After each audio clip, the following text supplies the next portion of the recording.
नमस्कार दोस्तों, स्वागत है आपका स्टडी फॉर सिविल सर्विसेज में। यूपी पीसीएस 2025 की ऑफिशियल वैकेंसी का नोटिफिकेशन आ सकता है जनवरी 2025 के स्टार्टिंग में। और जैसा कि इस बार से आयोग ने भाई डिसाइड किया है कि एक साल के अंदर ही वैकेंसी पूरी करानी है। इसका मतलब अब हर बार यूपी पीसीएस का ऑफिशियल नोटिफिकेशन आया करेगा जनवरी के स्टार्टिंग में। ठीक है, उसका प्रीलिम्स एग्जाम करीबन मार्च अप्रैल में हुआ करेगा, उसका मेंस एग्जाम करीबन जुलाई अगस्त में हुआ करेगा, और फाइनली उसका जो है इंटरव्यू करीबन सितंबर अक्टूबर तक करा के ईयर के एंड तक रिजल्ट भी दे दिया करेंगे। तो यूपी पीएससी आयोग बहुत ही ज्यादा डायनामिक बन चुका है, बहुत बड़े बड़े चेंजेस लगातार लेता जा रहा है। अगर किसी को भी पीसीएस की तैयारी करनी है उसके लिए ये स्ट्रेटेजी वीडियो है। सब कुछ इसमें बताया गया है कि भाई पीसीएस का सिलेबस क्या होता है, तैयारी में कितना टाइम आपको देना चाहिए, 3 स्टेज स्ट्रेटेजी क्या है, कौन कौन सी टाइप की पोस्ट होती है, पैटर्न क्या है, सिलेबस क्या होता है। ठीक है, प्रीलिम्स की और मेंस की तैयारी एक साथ कैसे करें। ठीक है, सारी चीजें इसमें मैं बताने जा रहा हूं, पूरी स्टार्टिंग से लेके लास्ट तक पूरा वीडियो जरूर सुन लीजिएगा। जिन जिन लोगों को यूपी पीसीएस 2025 की तैयारी पूरी अभी से शुरुआत करनी है और इस तरह से करनी है कि सिर्फ और सिर्फ उनका टारगेट है सिलेक्शन लेना। सबसे पहले मैं आपको बताता हूं कि भाई इस एग्जाम का यूपी पीसीएस का पैटर्न क्या है। ये 3 स्टेज की प्रोसेस है। सबसे पहले होता है प्रीलिम्स, ये एक एलिमिनेशन स्टेज है। इसमें सिर्फ और सिर्फ आयोग ये चेक करता है कि भाई कौन कौन से लोग मेंस दे रहे हैं, और प्रीलिम्स के मार्क्स कभी भी रैंकिंग जो फाइनल रैंकिंग होती है उसमें नहीं जोड़े जाते हैं। प्रीलिम्स में 2 पेपर होते हैं, एक होता है जीएस का, एक होता है सीसेट का। जीएस में 150 क्वेश्चन आते हैं, 200 नंबर का पेपर होता है, 1/3 नेगेटिव मार्किंग होती है, और जीएस वाले पेपर से ही कट ऑफ होता है। सारे क्वेश्चन एमसीक्यू बेस्ड होते हैं। ठीक है, मल्टीपल चॉइस क्वेश्चन होते हैं। सीसेट दूसरा पेपर होता है प्रीलिम्स का, जिसमें 100 क्वेश्चन होते हैं। ठीक है, उसी में 100 क्वेश्चन में English, Hindi, math, aptitude, reasoning और इंटरपर्सनल स्किल आता है। लेकिन सीसेट वाले में 100 क्वेश्चन होते हैं, 200 नंबर का पेपर होता है, 1/3 नेगेटिव मार्किंग होती है, और सीसेट वाला पेपर हमेशा क्वालिफाइंग होता है। इसका क्या मतलब हुआ? इसका यह मतलब हुआ कि भाई उसमें सिर्फ और सिर्फ आपको 33% नंबर लाने हैं बस। सीसेट के पेपर में सिर्फ उतना ही करना है जितने से आपका क्वालिफाई हो सके, उससे ज्यादा उसमें नहीं करना है। तो ये हो गया पूरा प्री।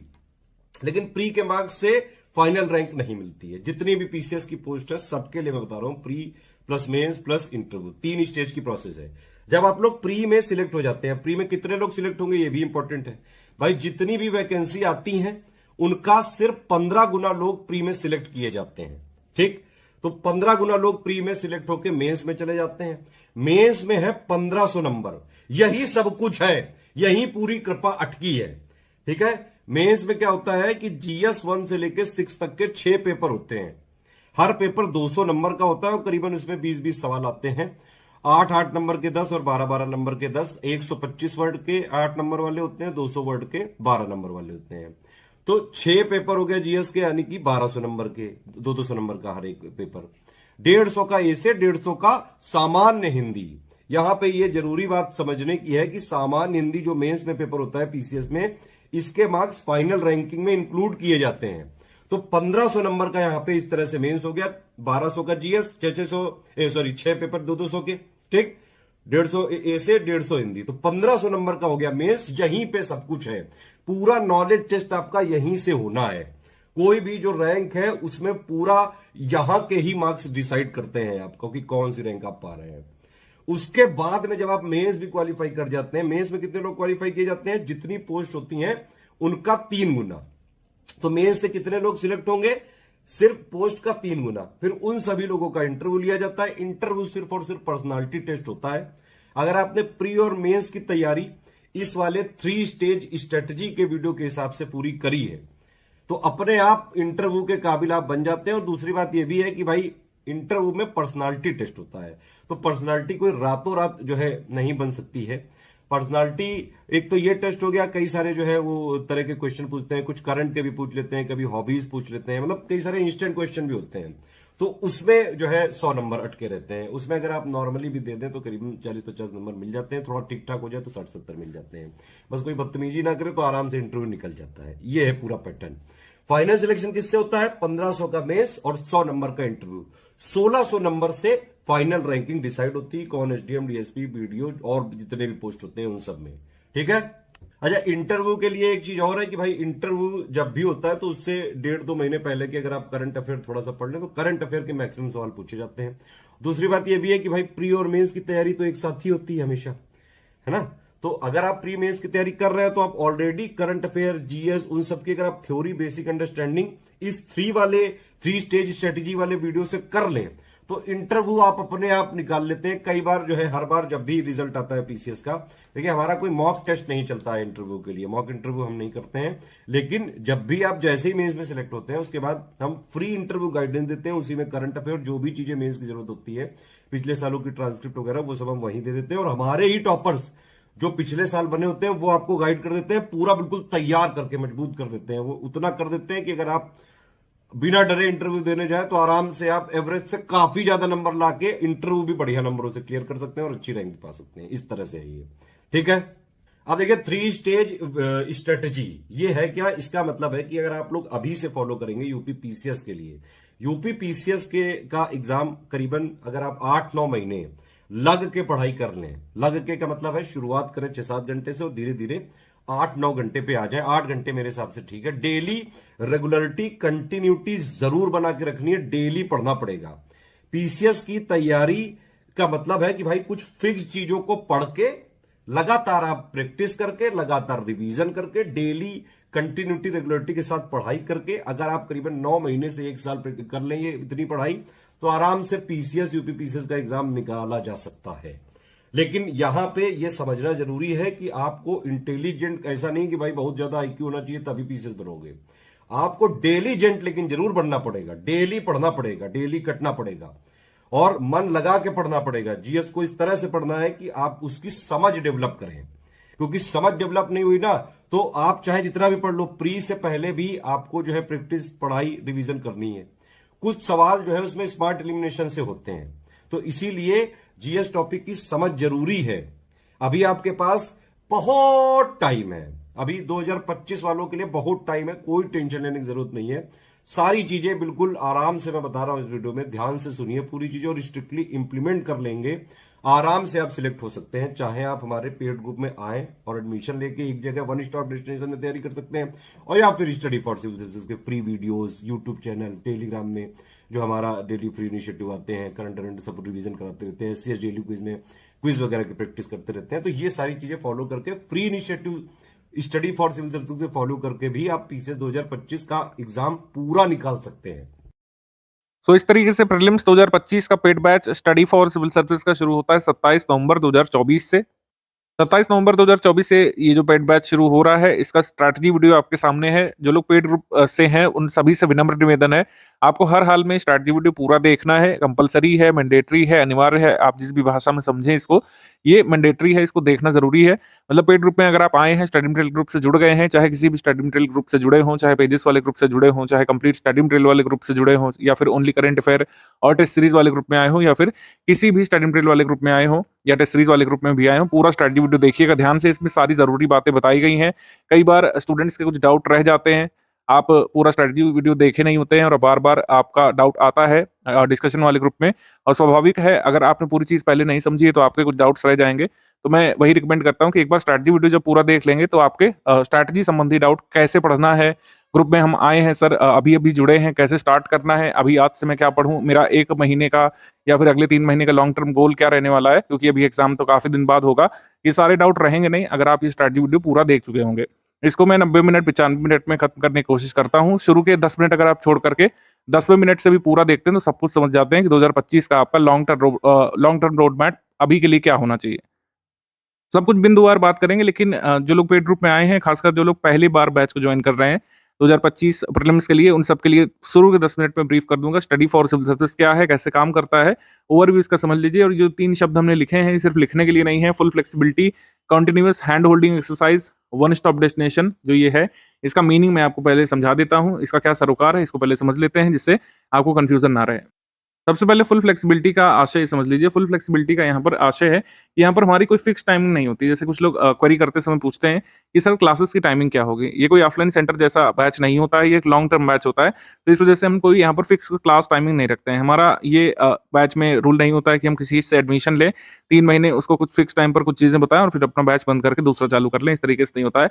ऐप में लिमिटेड ड्यूरेशन के कोर्सेज होते हैं स्टडी फॉर सिविल सर्विस के ऐप्स में, उसमें जो भी ड्यूरेशन लिखी होती है वहीं तक चलता है। लेकिन जो लोग टेलीग्राम पेड ग्रुप में आते हैं, टेलीग्राम पेड ग्रुप में हमारा लॉन्ग टर्म कमिटमेंट होता है। जो भी हमने कमिटमेंट आपसे किया है उस टाइम तक ये चलेगा। कोई फिक्स्ड टाइम की जरूरत नहीं पड़ती है आपको कि एक फिक्स टाइम पर रिमोट लेकर के आपको बैठना है, आपको क्लास ओपन करना है, ऐसा कुछ नहीं होगा। जो भी क्लासेस है सब रिकॉर्डेड फॉर्मेट में, उसके बारे में भी जानकारी देंगे हम आपको। कोई भी पर्टिकुलर लाइव क्लास यहाँ पे नहीं चलेगी कि लाइव क्लास आपको अटेम्प्ट करना पड़े या फिर सभी लोगों को एक साथ आकर के प्रेजेंट होना पड़े क्विज वगैरह देने के लिए, ऐसा कुछ नहीं है। कमेंट का जवाब देना, ये सब इंटरेक्शन इस तरीके से नहीं होता है। हमारे यहाँ पर क्या होता है, कोई निश्चित समय आपको नहीं देना है कि कोई एक ऐप खोल करके निश्चित समय आपको बैठना नहीं है। टेलीग्राम में हमने जो ये फीचर्स टेलीग्राम प्रोवाइड करता है as a third party app, उसके सारे बेस्ट फीचर को यूज करते हुए हमने इस तरीके से डिजाइन किया है अपना पूरा स्टडी मटेरियल, और इस तरीके से आगे भी आपको प्रोवाइड करेंगे कि आपको कोई निश्चित समय नहीं देना पड़ेगा। एक ऐप खोल करके एक निश्चित समय पर नहीं बैठना पड़ेगा। जो भी स्टडी मटेरियल है वो पीडीएफ फॉर्मेट में आपको दिया गया है, आपको दिख भी रहा होगा। बेसिक बुक्स वगैरह और कुछ नोट्स जो आपको स्टडी मटेरियल में अभी पोस्ट किए गए हैं। आगे भी काफी सारे नोट्स आने वाले हैं। लिस्टिंग कंपाइलेशन आएगी 6th वर्जन, और 2025 प्रीलिम्स के लिए इंपॉर्टेंट पीडीएफ्स आगे भी आएंगी। सारा स्टडी मटेरियल पीडीएफ फॉर्मेट में होता है। पीडीएफ फॉर्मेट में होने के दो फायदे होते हैं, आप इसको ऑनलाइन फॉर्मेट में स्टडी कर सकते हैं जिनके पास ऑनलाइन टूल्स हैं, पीसी वगैरह, टैबलेट्स वगैरह, या फिर आप अगर लैपटॉप से पढ़ना पसंद करते हैं।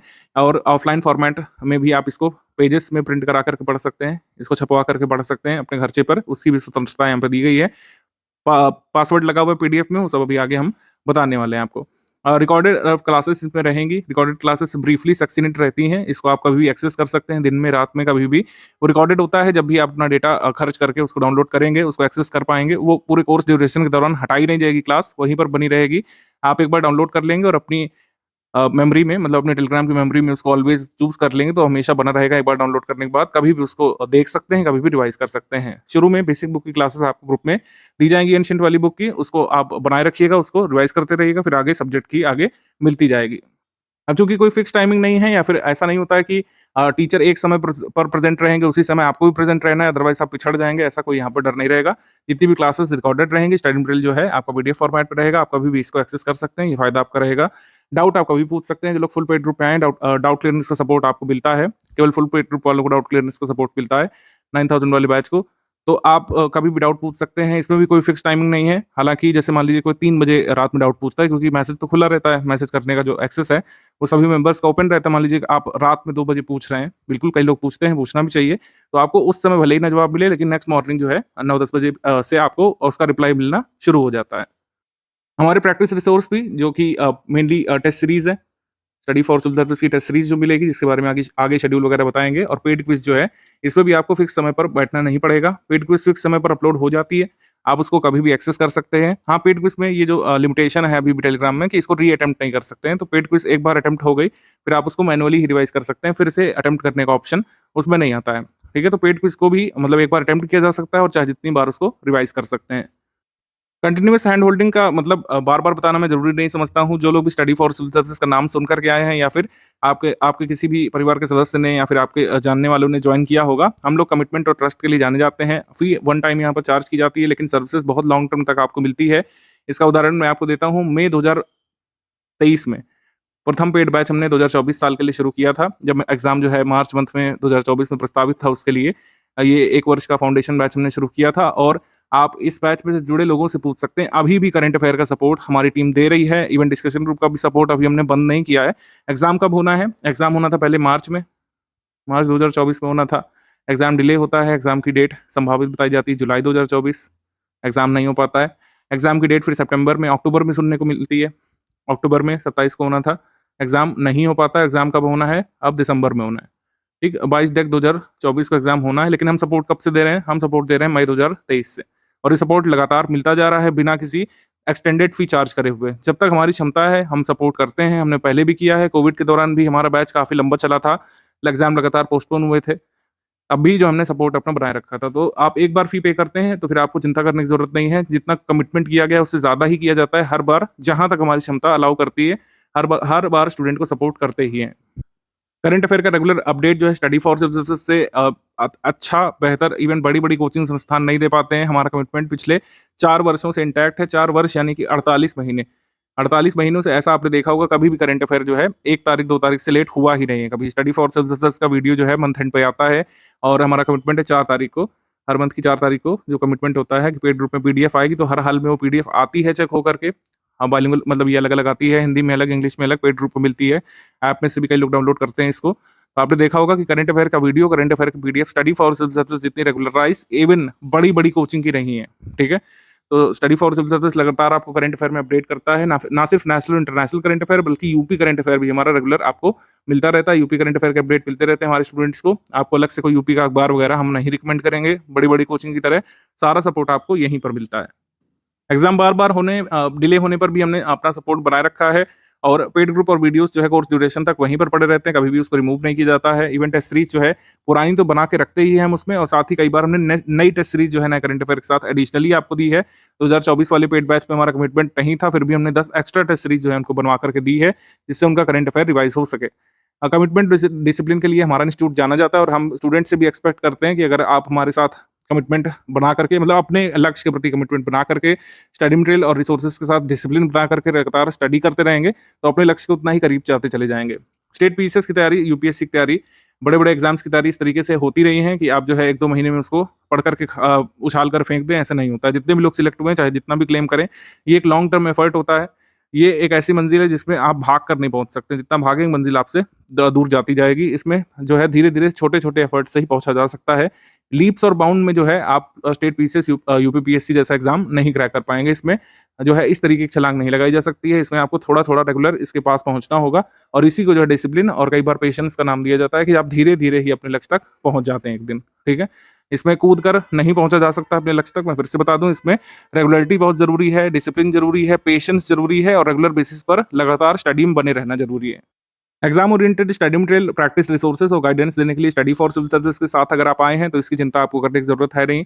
पिछले 9 वर्षों से कमिटमेंट लगातार स्टडी फॉर सिविल सर्विस ने पूरा किया है। हमारा सिलेक्शन रेशियो गिरा रही है, नंबर ऑफ सीट्स यूपी सरकार ने कम कर दी है। जो भी कारण रहा हो, इस पे नहीं जाते हैं, किसी और दिन चर्चा का विषय रहेगा। लेकिन आप ये समझिए कि नंबर ऑफ सीट्स लगातार गिरने के बाद भी, कट ऑफ को लगातार बढ़ने के बाद भी, स्टडी फॉर सिविल सर्विस के इंस्टीट्यूट से अगर इतने सारे क्वेश्चन आ रहे हैं, तो इसका आशा यही है कि हमने अपने कमिटमेंट को मेंटेन रखा है, और डिसिप्लिन हमारी टीम मेंटेन रखती है। हमारी टीम लगातार जो है इन चीज़ों पर चर्चा करती है, किस तरीके से स्टडी मटेरियल को बेहतर बना सकते हैं, टेस्ट सीरीज को बेहतर बना सकते हैं, और आपको कैसे नॉमिनल फी पर बेस्ट सर्विसेज हम दे सकते हैं, डिसिप्लिन के साथ, कमिटमेंट के साथ, ठीक है। इस पर हमारी टीम चर्चा करती है। फालतू की एडवर्टीजमेंट, मार्केटिंग या फिर एडवर्टीजमेंट वगैरह आपने नहीं देखे होंगे स्टडी फॉर सिविल सर्विस के। एटलीस्ट जो हमारी कोर टीम है, इन सब चीज़ों में इंडल्ज नहीं होती है। वन स्टॉप डेस्टिनेशन का आशय ये है कि सारी चीजें आपको एक जगह पर मिल जाएंगी, जो हमने ऊपर डिस्कस करी। प्रैक्टिस रिसोर्सेज में paid quiz test series, complete study material आपको मिल जाएगा, और पीडीएफ के साथ इस बार रिकॉर्डेड वीडियो लेक्चर भी है, तो समझ बनाने में आसानी रहेगी। और जितने भी आजकल कंसेप्चुअल क्वेश्चन आ रहे हैं प्रीलिम्स में, उससे क्लियर हो जाएंगे आपके। अगर आपने रिकॉर्डेड वीडियो लेक्चर्स जो आगे आपको मिलेंगे, अगर 2 बार देख लिए, एक बार रिवाइज कर लिया, और रेगुलर बेसिस पर प्रैक्टिस करते रहे, कंटेंट को रिवाइज करते रहे, तो आप बिल्कुल जो है कट ऑफ क्लियर कर सकते हैं। चाहे जितना कट ऑफ चला जाए, चाहे इजी से मॉडरेट से टफ पेपर आपके सामने आ जाए। इससे सबके प्रूफ वगैरह हम देते रहते हैं, आगे भी आपको वो चीज़ें मैं आपको दिखाने वाला हूँ। लेकिन ये कुल मिलाकर बात है, वन स्टॉप डेस्टिनेशन का मतलब है सारी चीज़ें एक जगह पर मिलेंगी, कोई भी चीज़ अदर बाहर से आपको नहीं लेनी पड़ेगी। एक लक्ष्मीकांत की किताब छोड़ करके, उसी को हम बार बार रिकमेंड करते हैं, सिर्फ एक किताब आपको बाहर से लेनी पड़ सकती है, या फिर उसकी पीडीएफ आपको इधर उधर से मिल जाएगी। इसके अलावा कोई भी स्टडी मटेरियल बाहर से नहीं लेना पड़ेगा। प्रीलिम्स का आपको पूरी यहाँ पर कह सकते हैं सारी चीज़ें एक साथ मिल जाती हैं। मेंस के लिए भी जो लोग मेंस के ग्रुप में आए होंगे, सारा स्टडी मटेरियल एक साथ मिला होगा।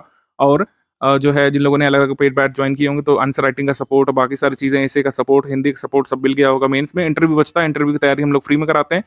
आप ही की तरह जो स्टूडेंट्स आगे सिलेक्ट हो जाते हैं, वो आगे आने वाले बैचेस को इंटरव्यू में गाइड करते हैं।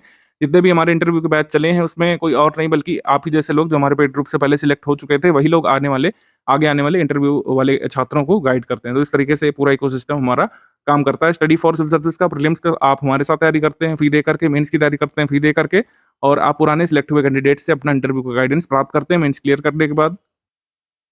ये ब्रीफ में मैंने समझा दिया कि किस तरीके से फुल फ्लेक्सिबिलिटी का अर्थ क्या है, continuous hand holding study for civil service आपको कैसे प्रोवाइड करता है, लॉन्ग टर्म सपोर्ट हम किस तरीके से देते हैं और इसका महत्व क्या है, और one stop destination study for civil service का इंस्टीट्यूट क्यों कहलाता है स्टेट पीसीएस के लिए, यूपी पीसीएस के लिए खास करके। तो आइए अब हम लोग देख लेते हैं हमारा पेड बैच कैसे काम करता है, और बेसिक किन ग्रुप्स में आपको जोड़ा गया होगा, सिलेबस क्या है, और बाकी सारी चीज़ें आपको कैसे मिलेगी, और आगे कैसे स्टडी करना है। अब पेड ग्रुप कैसे चलता है, यहाँ पर लिखा हुआ जैसे कि 3 ग्रुप में आपको जोड़ा जाता है फुल पेड वालों को। एक तो स्टडी मटेरियल वाला ग्रुप होता है, जो आपने देखा होगा, उसमें स्टडी मटेरियल दिख रहा होगा, पीडीएफ वगैरह, रिकॉर्डेड वीडियो लेक्चर्स दिख रहे होंगे, तो वो हो गया। और दूसरा आपका पेड क्विज वाला होता है, पेड क्विज में ज़्यादातर सभी लोग होते हैं। और तीसरा ग्रुप होता है डाउट क्लियरेंस का। डाउट क्लियरेंस वाला सपोर्ट सिर्फ और सिर्फ आपको पता है 9000 वाले ग्रुप को मिलता है। 6500 वाले को 2 ग्रुप में हम लोग जोड़ते हैं, 4000 वाले स्टडी मटेरियल वाले ग्रुप को मतलब स्टूडेंट्स को 2 ग्रुप में जोड़ते हैं और जो पेजेस वाले ग्रुप ज्वाइन करते हैं उनको भी 2 ग्रुप में जोड़ते हैं। Test series with current affair वाले को 2 ग्रुप में जोड़ते हैं।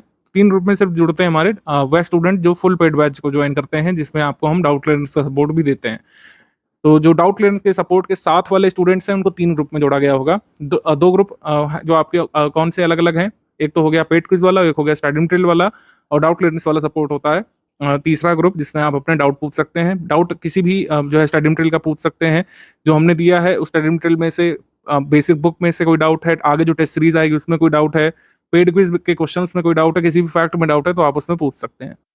तो फुल पेड मेंबर्स को कुल मिलाकर 3 ग्रुप में जोड़ा जाता है और अन्य मेंबर्स को, चाहे आप करंट अफेयर वाले पेड बैच में आए हो, चाहे test series with current affair वाले में आए हो, चाहे ओनली स्टडी मटेरियल वाले में आए हो या फिर अन्य किसी ग्रुप में आए हो, तो आपको 2 बैचेस में जोड़ा जाता है। 2 मतलब कह सकते हैं पेड ग्रुप में जोड़ा जाता है टेलीग्राम में।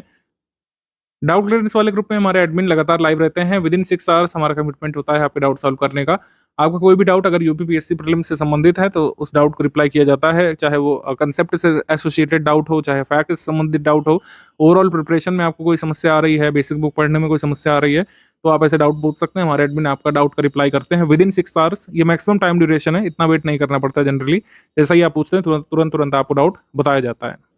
जो मैंने पहले बताया वो यहाँ पे लिखा भी हुआ है। सबसे पहले स्टार्ट वीडियो देखना है। सेकंड वीडियो जो हम लोग देते हैं वो बेसिक क्लरिकल चीज़ों के लिए होता है कि टेलीग्राम ग्रुप को कैसे ऑपरेट करना है, पीडीएफ कैसे ओपन करना है, पीडीएफ कैसे भेज सकते हैं प्रिंट के लिए, ये सारी चीज़ें वीडियो नंबर 2 में बताई जाती हैं। तो वीडियो नंबर 2 का एक्सेस सिर्फ और सिर्फ पेड ग्रुप के मेंबर्स को मिलता है।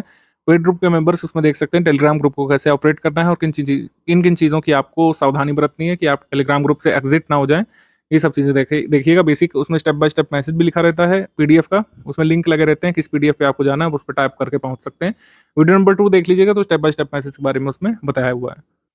फिर इसमें कमिटमेंट पीडीएफ लिखी हुई है। टेस्ट सीरीज का शेड्यूल जो है इसी पीडीएफ के अंत पे दिया हुआ है। क्विज ग्रुप जो है डेली बेसिस पर क्वेश्चंस हम इसमें शुरू में करंट अफेयर के कराएंगे, फिर धीरे धीरे बेसिक जीएस के, शुरू में बेसिक क्वेश्चंस होंगे, फिर सेकंड स्टेज में थोड़े से मॉडरेट लेवल के क्वेश्चंस, जब एग्जाम एकदम नजदीक होता है तो डिफिकल्ट लेवल के क्वेश्चंस हम लोग कराते हैं और इतने नंबर ऑफ क्वेश्चंस करा देते हैं कि कई बार 1/3 पेपर तो क्विज ग्रुप से ही आ जाता है। स्टडी फॉर सिविल सर्विस की क्विज ग्रुप से 1/3 पेपर कई बार आ जाता है। ऐसा हमने देखा है 2020 में, 2021 में हमने देखा है और इस बार भी हम कोशिश कर रहे हैं कि मोस्ट एक्सपेक्टेड क्वेश्चन ही आपको कराए जाएं और क्वालिटी वाले क्वेश्चन हम लोग कराते हैं, सिर्फ पीवाईक्यूज में नहीं कराते हैं। पीवाईक्यू सिर्फ रेलिवेंट वाले, और इस तरीके से पेड क्विज में तैयारी कराई जाती है कि आप पहले बेसिक लेवल क्वेश्चंस करें, फिर सेकंड स्टेज में जाएं मॉडरेट लेवल के क्वेश्चंस करें, फिर थर्ड स्टेज में टफ लेवल के क्वेश्चंस करने लायक हो जाएं।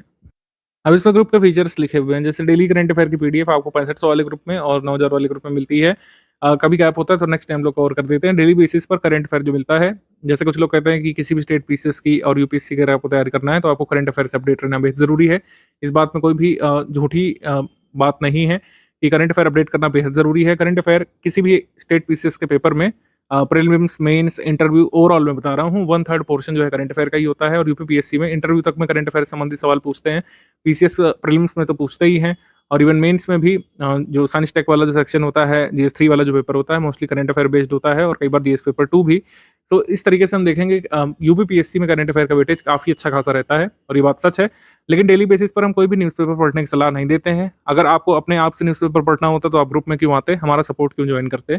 और न्यूज़पेपर में भी ऐसा नहीं कि केवल एक न्यूज़पेपर अगर आपने पढ़ा तो सारी चीज़ें और सारा सब्सटेंस आप गैदर कर लेंगे। और शुरुआत में जो एस्पिरेंट तैयारी के लिए उतरते हैं कई बार पूरे दिन न्यूज़पेपर ही पढ़ते रह जाते हैं, तो आप जीएस कब पढ़ेंगे। तो इन सारी समस्याओं के समाधान के लिए study for civil service institute क्या करता है, पिछले 4-5 वर्षों से जितने भी लोग हमारे पेड ग्रुप में आते हैं उनको डेली बेसिस पर करंट अफेयर की पीडीएफ मिलती है। डेली करंट अफेयर आपको दोपहर में 3 से 4 बजे तक मिल जाता है। इसी को आपको स्टडी करना पड़ता है, यही आपके न्यूज़पेपर का सब्स्टिट्यूट होता है। और न्यूज़पेपर में ऐसा नहीं होता कि सारी चीज़ें स्टेट पीसीएस के काम की होती हैं। तो हम जो करंट अफेयर देते हैं उसमें इंश्योर करते हैं कि जितना आपके सिलेबस के एम्बिट में चीज़ें हैं, जितना एक यूपीपीएससी एस्पिरेंट को करंट अफेयर पढ़ना जरूरी है, वो सारा करंट अफेयर हम आपको देते हैं, जिससे आपकी डेली बेसिस पर समझ बनती जाती है। जीएस के साथ साथ जीएस की शुरुआत में आपकी बेसिक बुक चलती है, साथ ही जो डेली करंट अफेयर चलता है फर्स्ट स्टेज ऑफ प्रिपरेशन में आपको इस तरीके से तैयार करता है कि ओवरऑल सिलेबस की अंडरस्टैंडिंग आपकी बनती रहे, और बाद में जब हम फैक्चुअल डेटा और पीडीएफ देंगे तो आपको उसको ग्रास्प करने में, लंबे समय तक रिटेन रखने में आसानी रहे, मुश्किलात ना हो। डेली करंट अफेयर को डेली बेसिस पर ही पढ़ने की कोशिश करिएगा और उसी से आपको मैक्सिमम लाभ मिलता है। डेली बेसिस की जो करंट अफेयर होती है उसका मंथली कंपाइलेशन भी हम लोग देते हैं, वो एक बार रिवीजन कर सकते हैं। मेन स्पेसिफिक वो होता है बेसिकली। डेली करंट अफेयर का जो लोकस है वो ज़्यादातर होता है मेंस की तरफ, जबकि जो मंथली करंट अफेयर हम लोग देते हैं जिसमें सेक्शनल करंट अफेयर और एमसीक्यू होता है वो आपका प्रीलिम्स ओरिएंटेड होता है। मंथली करंट अफेयर में जैसे लिखा है 3 पीडीएफ आती हैं, 3 पीडीएफ मिलेंगी हर मंथ। एक तो प्री स्पेशल वाला हो गया, उसमें लिखा रहता है, प्री स्पेशल का मतलब है वो प्रीलिम्स के लिए है, मेंस में उसकी ज़्यादा उपयोगिता नहीं है। और जो डेली करंट अफेयर का मंथली कंपाइलेशन होता है, जो मेन स्पेशल होता है, और जो मंथली टॉप 500 या 600 एमसीक्यू प्रैक्टिस के लिए हम लोग देते हैं, ये प्रीलिम्स ओरिएंटेड है। तो 3 पीडीएफ में से 2 पीडीएफ प्रीलिम्स ओरिएंटेड होती हैं और 1 मेंस ओरिएंटेड होती है। प्रीलिम्स ओरिएंटेड पीडीएफ को लगातार आप पढ़ते अगर जाएंगे, शुरू से ही हर मंथ कंप्लीट करेंगे, तो लास्ट में जो रिवीजन पीडीएफ हम लोग देते हैं या फिर जो करंट अफेयर का पापा वीडियो देते हैं, अगर एक बार आपने देख लिया तो आपके 1/3 पेपर की तैयारी वहीं से हो जाती है, क्योंकि 30 से 35 से 40 सवाल जो करंट अफेयर संबंधित होते हैं, इकोनॉमिक करंट अफेयर मिला करके, वो सारे आपके कवर हो जाते हैं। तो करंट अफेयर का सोल्यूशन यहीं से खत्म होता है। ओवरऑल स्ट्रेटजी मैंने बता दी, डेली बेसिस पर इसको फॉलो करना आपका काम है। अगर आप डेली बेसिस पर करंट अफेयर नहीं कंप्लीट कर रहे हैं, प्री स्पेशल जो मंथली आ रहा है उसको इकट्ठा करते जा रहे हैं, मंथली बेसिस पर नहीं स्टडी कर रहे हैं, 500 एमसीक्यू या 400 एमसीक्यू जो हम देते हैं उसको नहीं लगा रहे हैं, तब आप समस्या क्रिएट करेंगे अपने खुद के लिए। अगर ये सारी चीजें फॉलो करते जाएंगे तो ऑलरेडी आप अपने टारगेट से पास आते जाएंगे। जो पीसीएस की तैयारी है, यूपीपीएससी की तैयारी है, ये वन वे गोल नहीं है, या फिर जो है एक सीधी जाने वाली सड़क नहीं है कि जो है इतना किया और इतने से पहुंच गए। ये कोई स्कूल या सेमेस्टर का एग्जाम नहीं है जो बचपन से देते आ रहे हैं। इसमें आपकी हर दिन की मेहनत मायने रखती है। आप ऐसे समझिए कि आपको एक बड़े बर्तन को भरना है, एक बड़ी टंकी को भरना है, लेकिन आपके सामने ये ऑप्शन नहीं है कि उसमें आप मोटर चला करके एक ही दिन में भर दें। पीसीएस की तैयारी ऐसे नहीं होती है कि अगर आपका एग्जाम फर्ज कीजिए कि जून 2025 में, तो आप मई 2025 से शुरुआत करें और कंप्लीट कर लें उसको प्रीलिम्स का सिलेबस। ऐसा कभी नहीं होगा। जो लोग भी ऐसा सोच रहे हैं कि कोई 30 दिन का क्रैश कोर्स आएगा और आप उसको कंप्लीट कर लेंगे, ऐसा कोई क्रैश कोर्स नहीं बना है। और अगर ऐसा है भी, अगर मान लीजिए जैसे हमारे भी चलते हैं कई बार 60 दिन के, 70 दिवस के, 90 दिवस के क्रैश कोर्स, तो वो प्रो स्टूडेंट के लिए होते हैं जो अपना बेसिक वगैरह कंप्लीट कर चुके होते हैं। जो अभी तैयारी में उतरे हैं वो 30 दिन में सिलेबस की तैयारी नहीं कर सकते, उन्हें 300 दिन में ही तैयारी करनी पड़ेगी। और 200-300 दिन में जब आप डेली बेसिस पर 4-4, 5-5 घंटे जुटते हैं, तब आप इस तरीके से अपने टारगेट के पास पहुंचते जाते हैं।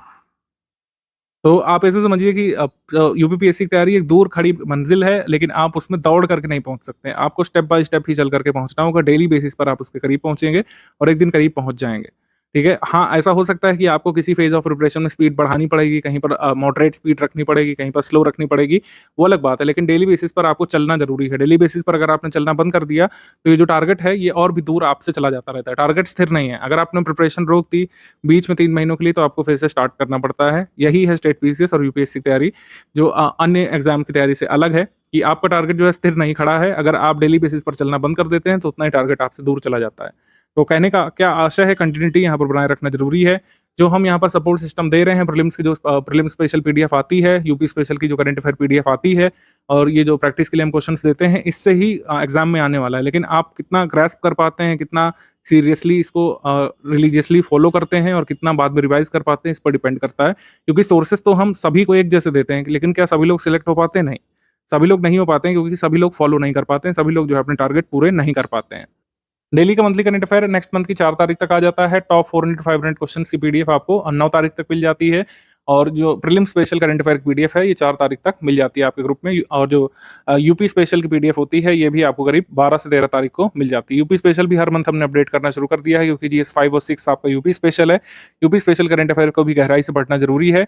भले ही प्रीलिम्स में यूपी करंट अफेयर के 2 या 3 या 4 ही सवाल आए, लेकिन मेंस में उसकी उपयोगिता है काफी। इस वजह से मंथली करंट अफेयर अब हम यूपी स्पेशल भी रेगुलरली आपको देते हैं। अब अगर थोड़ा सा यहाँ पर कंफ्यूजन हो रहा है कि जो डेली बेसिस पर करंट अफेयर मिलता है और जो monthly current affair pre special वाला आता है, उसमें क्या अंतर है, तो उसको अब आप समझ लीजिए क्या अंतर है डेली करंट अफेयर में और pre special monthly current affair में।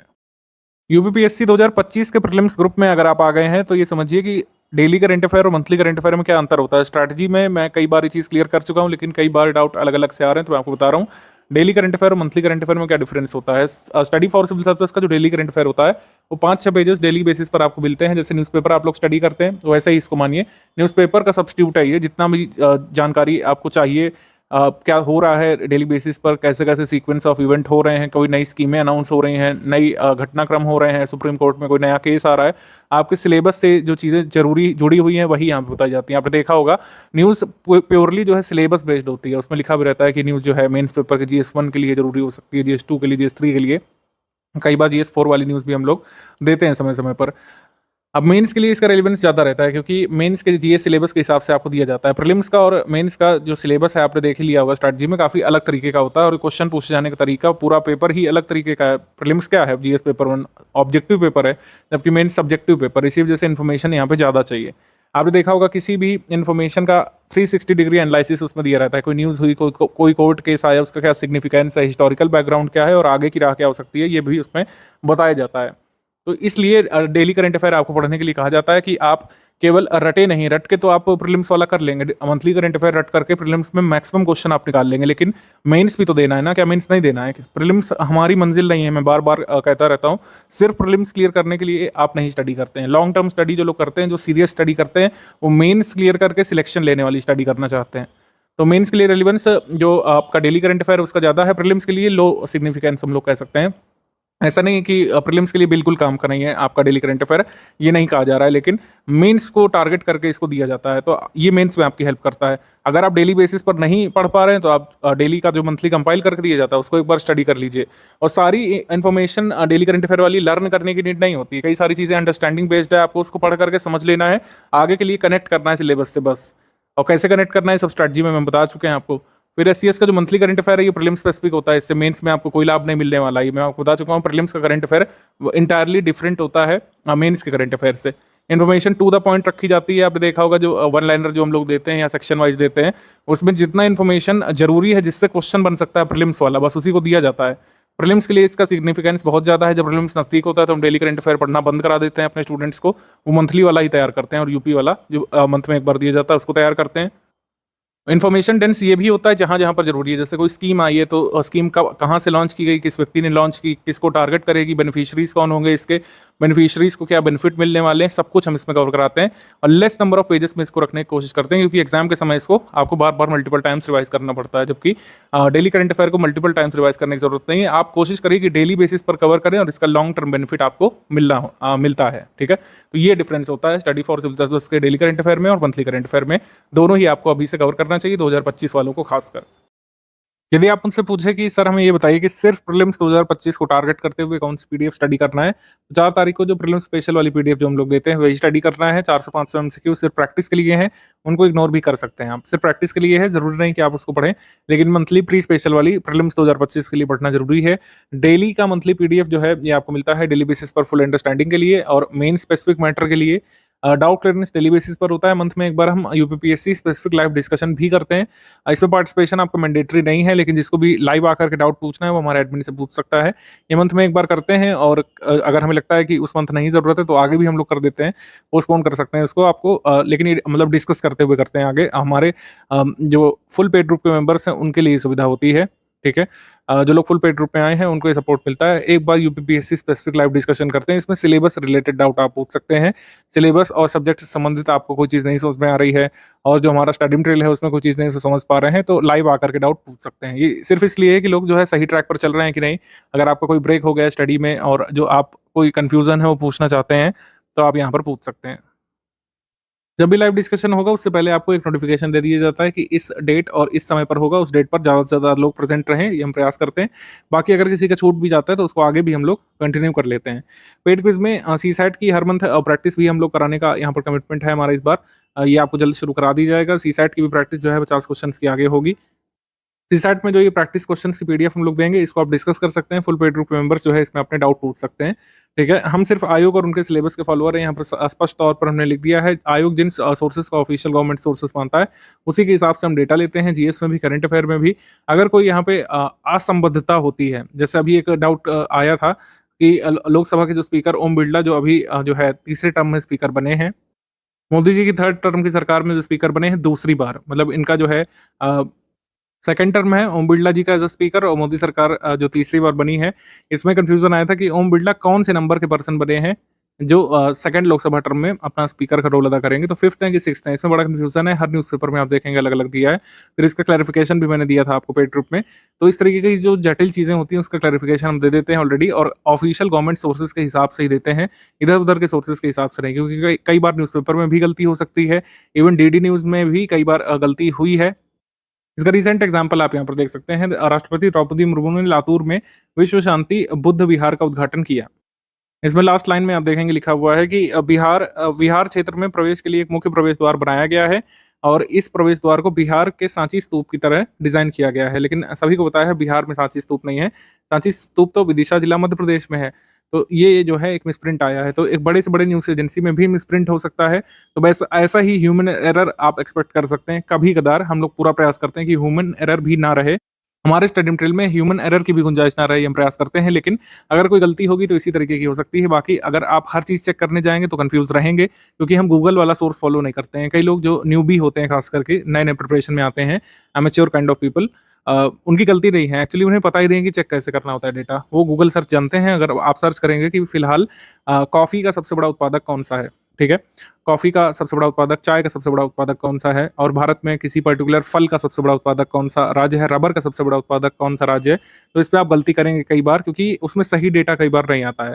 गूगल में मिनरल एग्रीकल्चर प्रोडक्शन का डेटा अगर आप ढूँढने जाएँगे, हर बार हर साइट में अलग-अलग मिलेगा।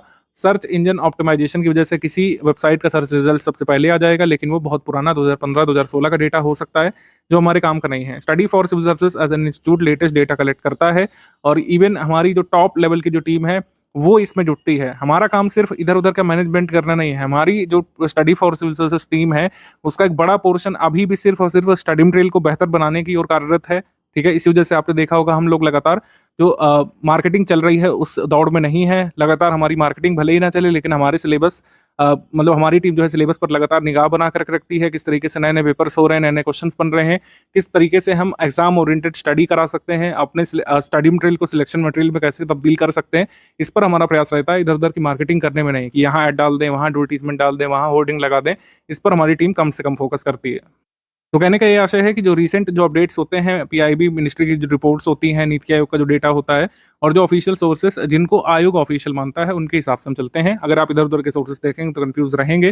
टेलीग्राम को आप लैपटॉप और मोबाइल दोनों में ऑपरेट कर सकते हैं। टेलीग्राम ग्रुप आपका उसी नंबर पर रजिस्टर होता है, जो नंबर आप पेमेंट करते समय हमारे साथ साझा करते हैं, उसी से आप टेलीग्राम ऑपरेट कर सकते हैं। कोर्स ड्यूरेशन के दौरान नंबर चेंज हम लोग नहीं कर सकते हैं।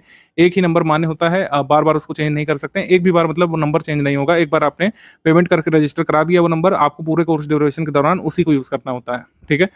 चलाना बहुत आसान है। टेलीग्राम एक यूज़र फ्रेंडली ऐप है, उसमें एडवर्टाइज़मेंट वगैरह भी नहीं आते हैं। बस एक बार आपको व्हाट्सएप के तरीके उसमें लॉगिन करना होता है, ठीक है? और उसको उसमें जो अपडेट आ रहे हैं बेसिकली उस पर फोकस करिएगा, इधर-उधर की चीज़ों पर ज़्यादा मत पड़िएगा, ज़्यादा वो टेक्निकल है भी नहीं।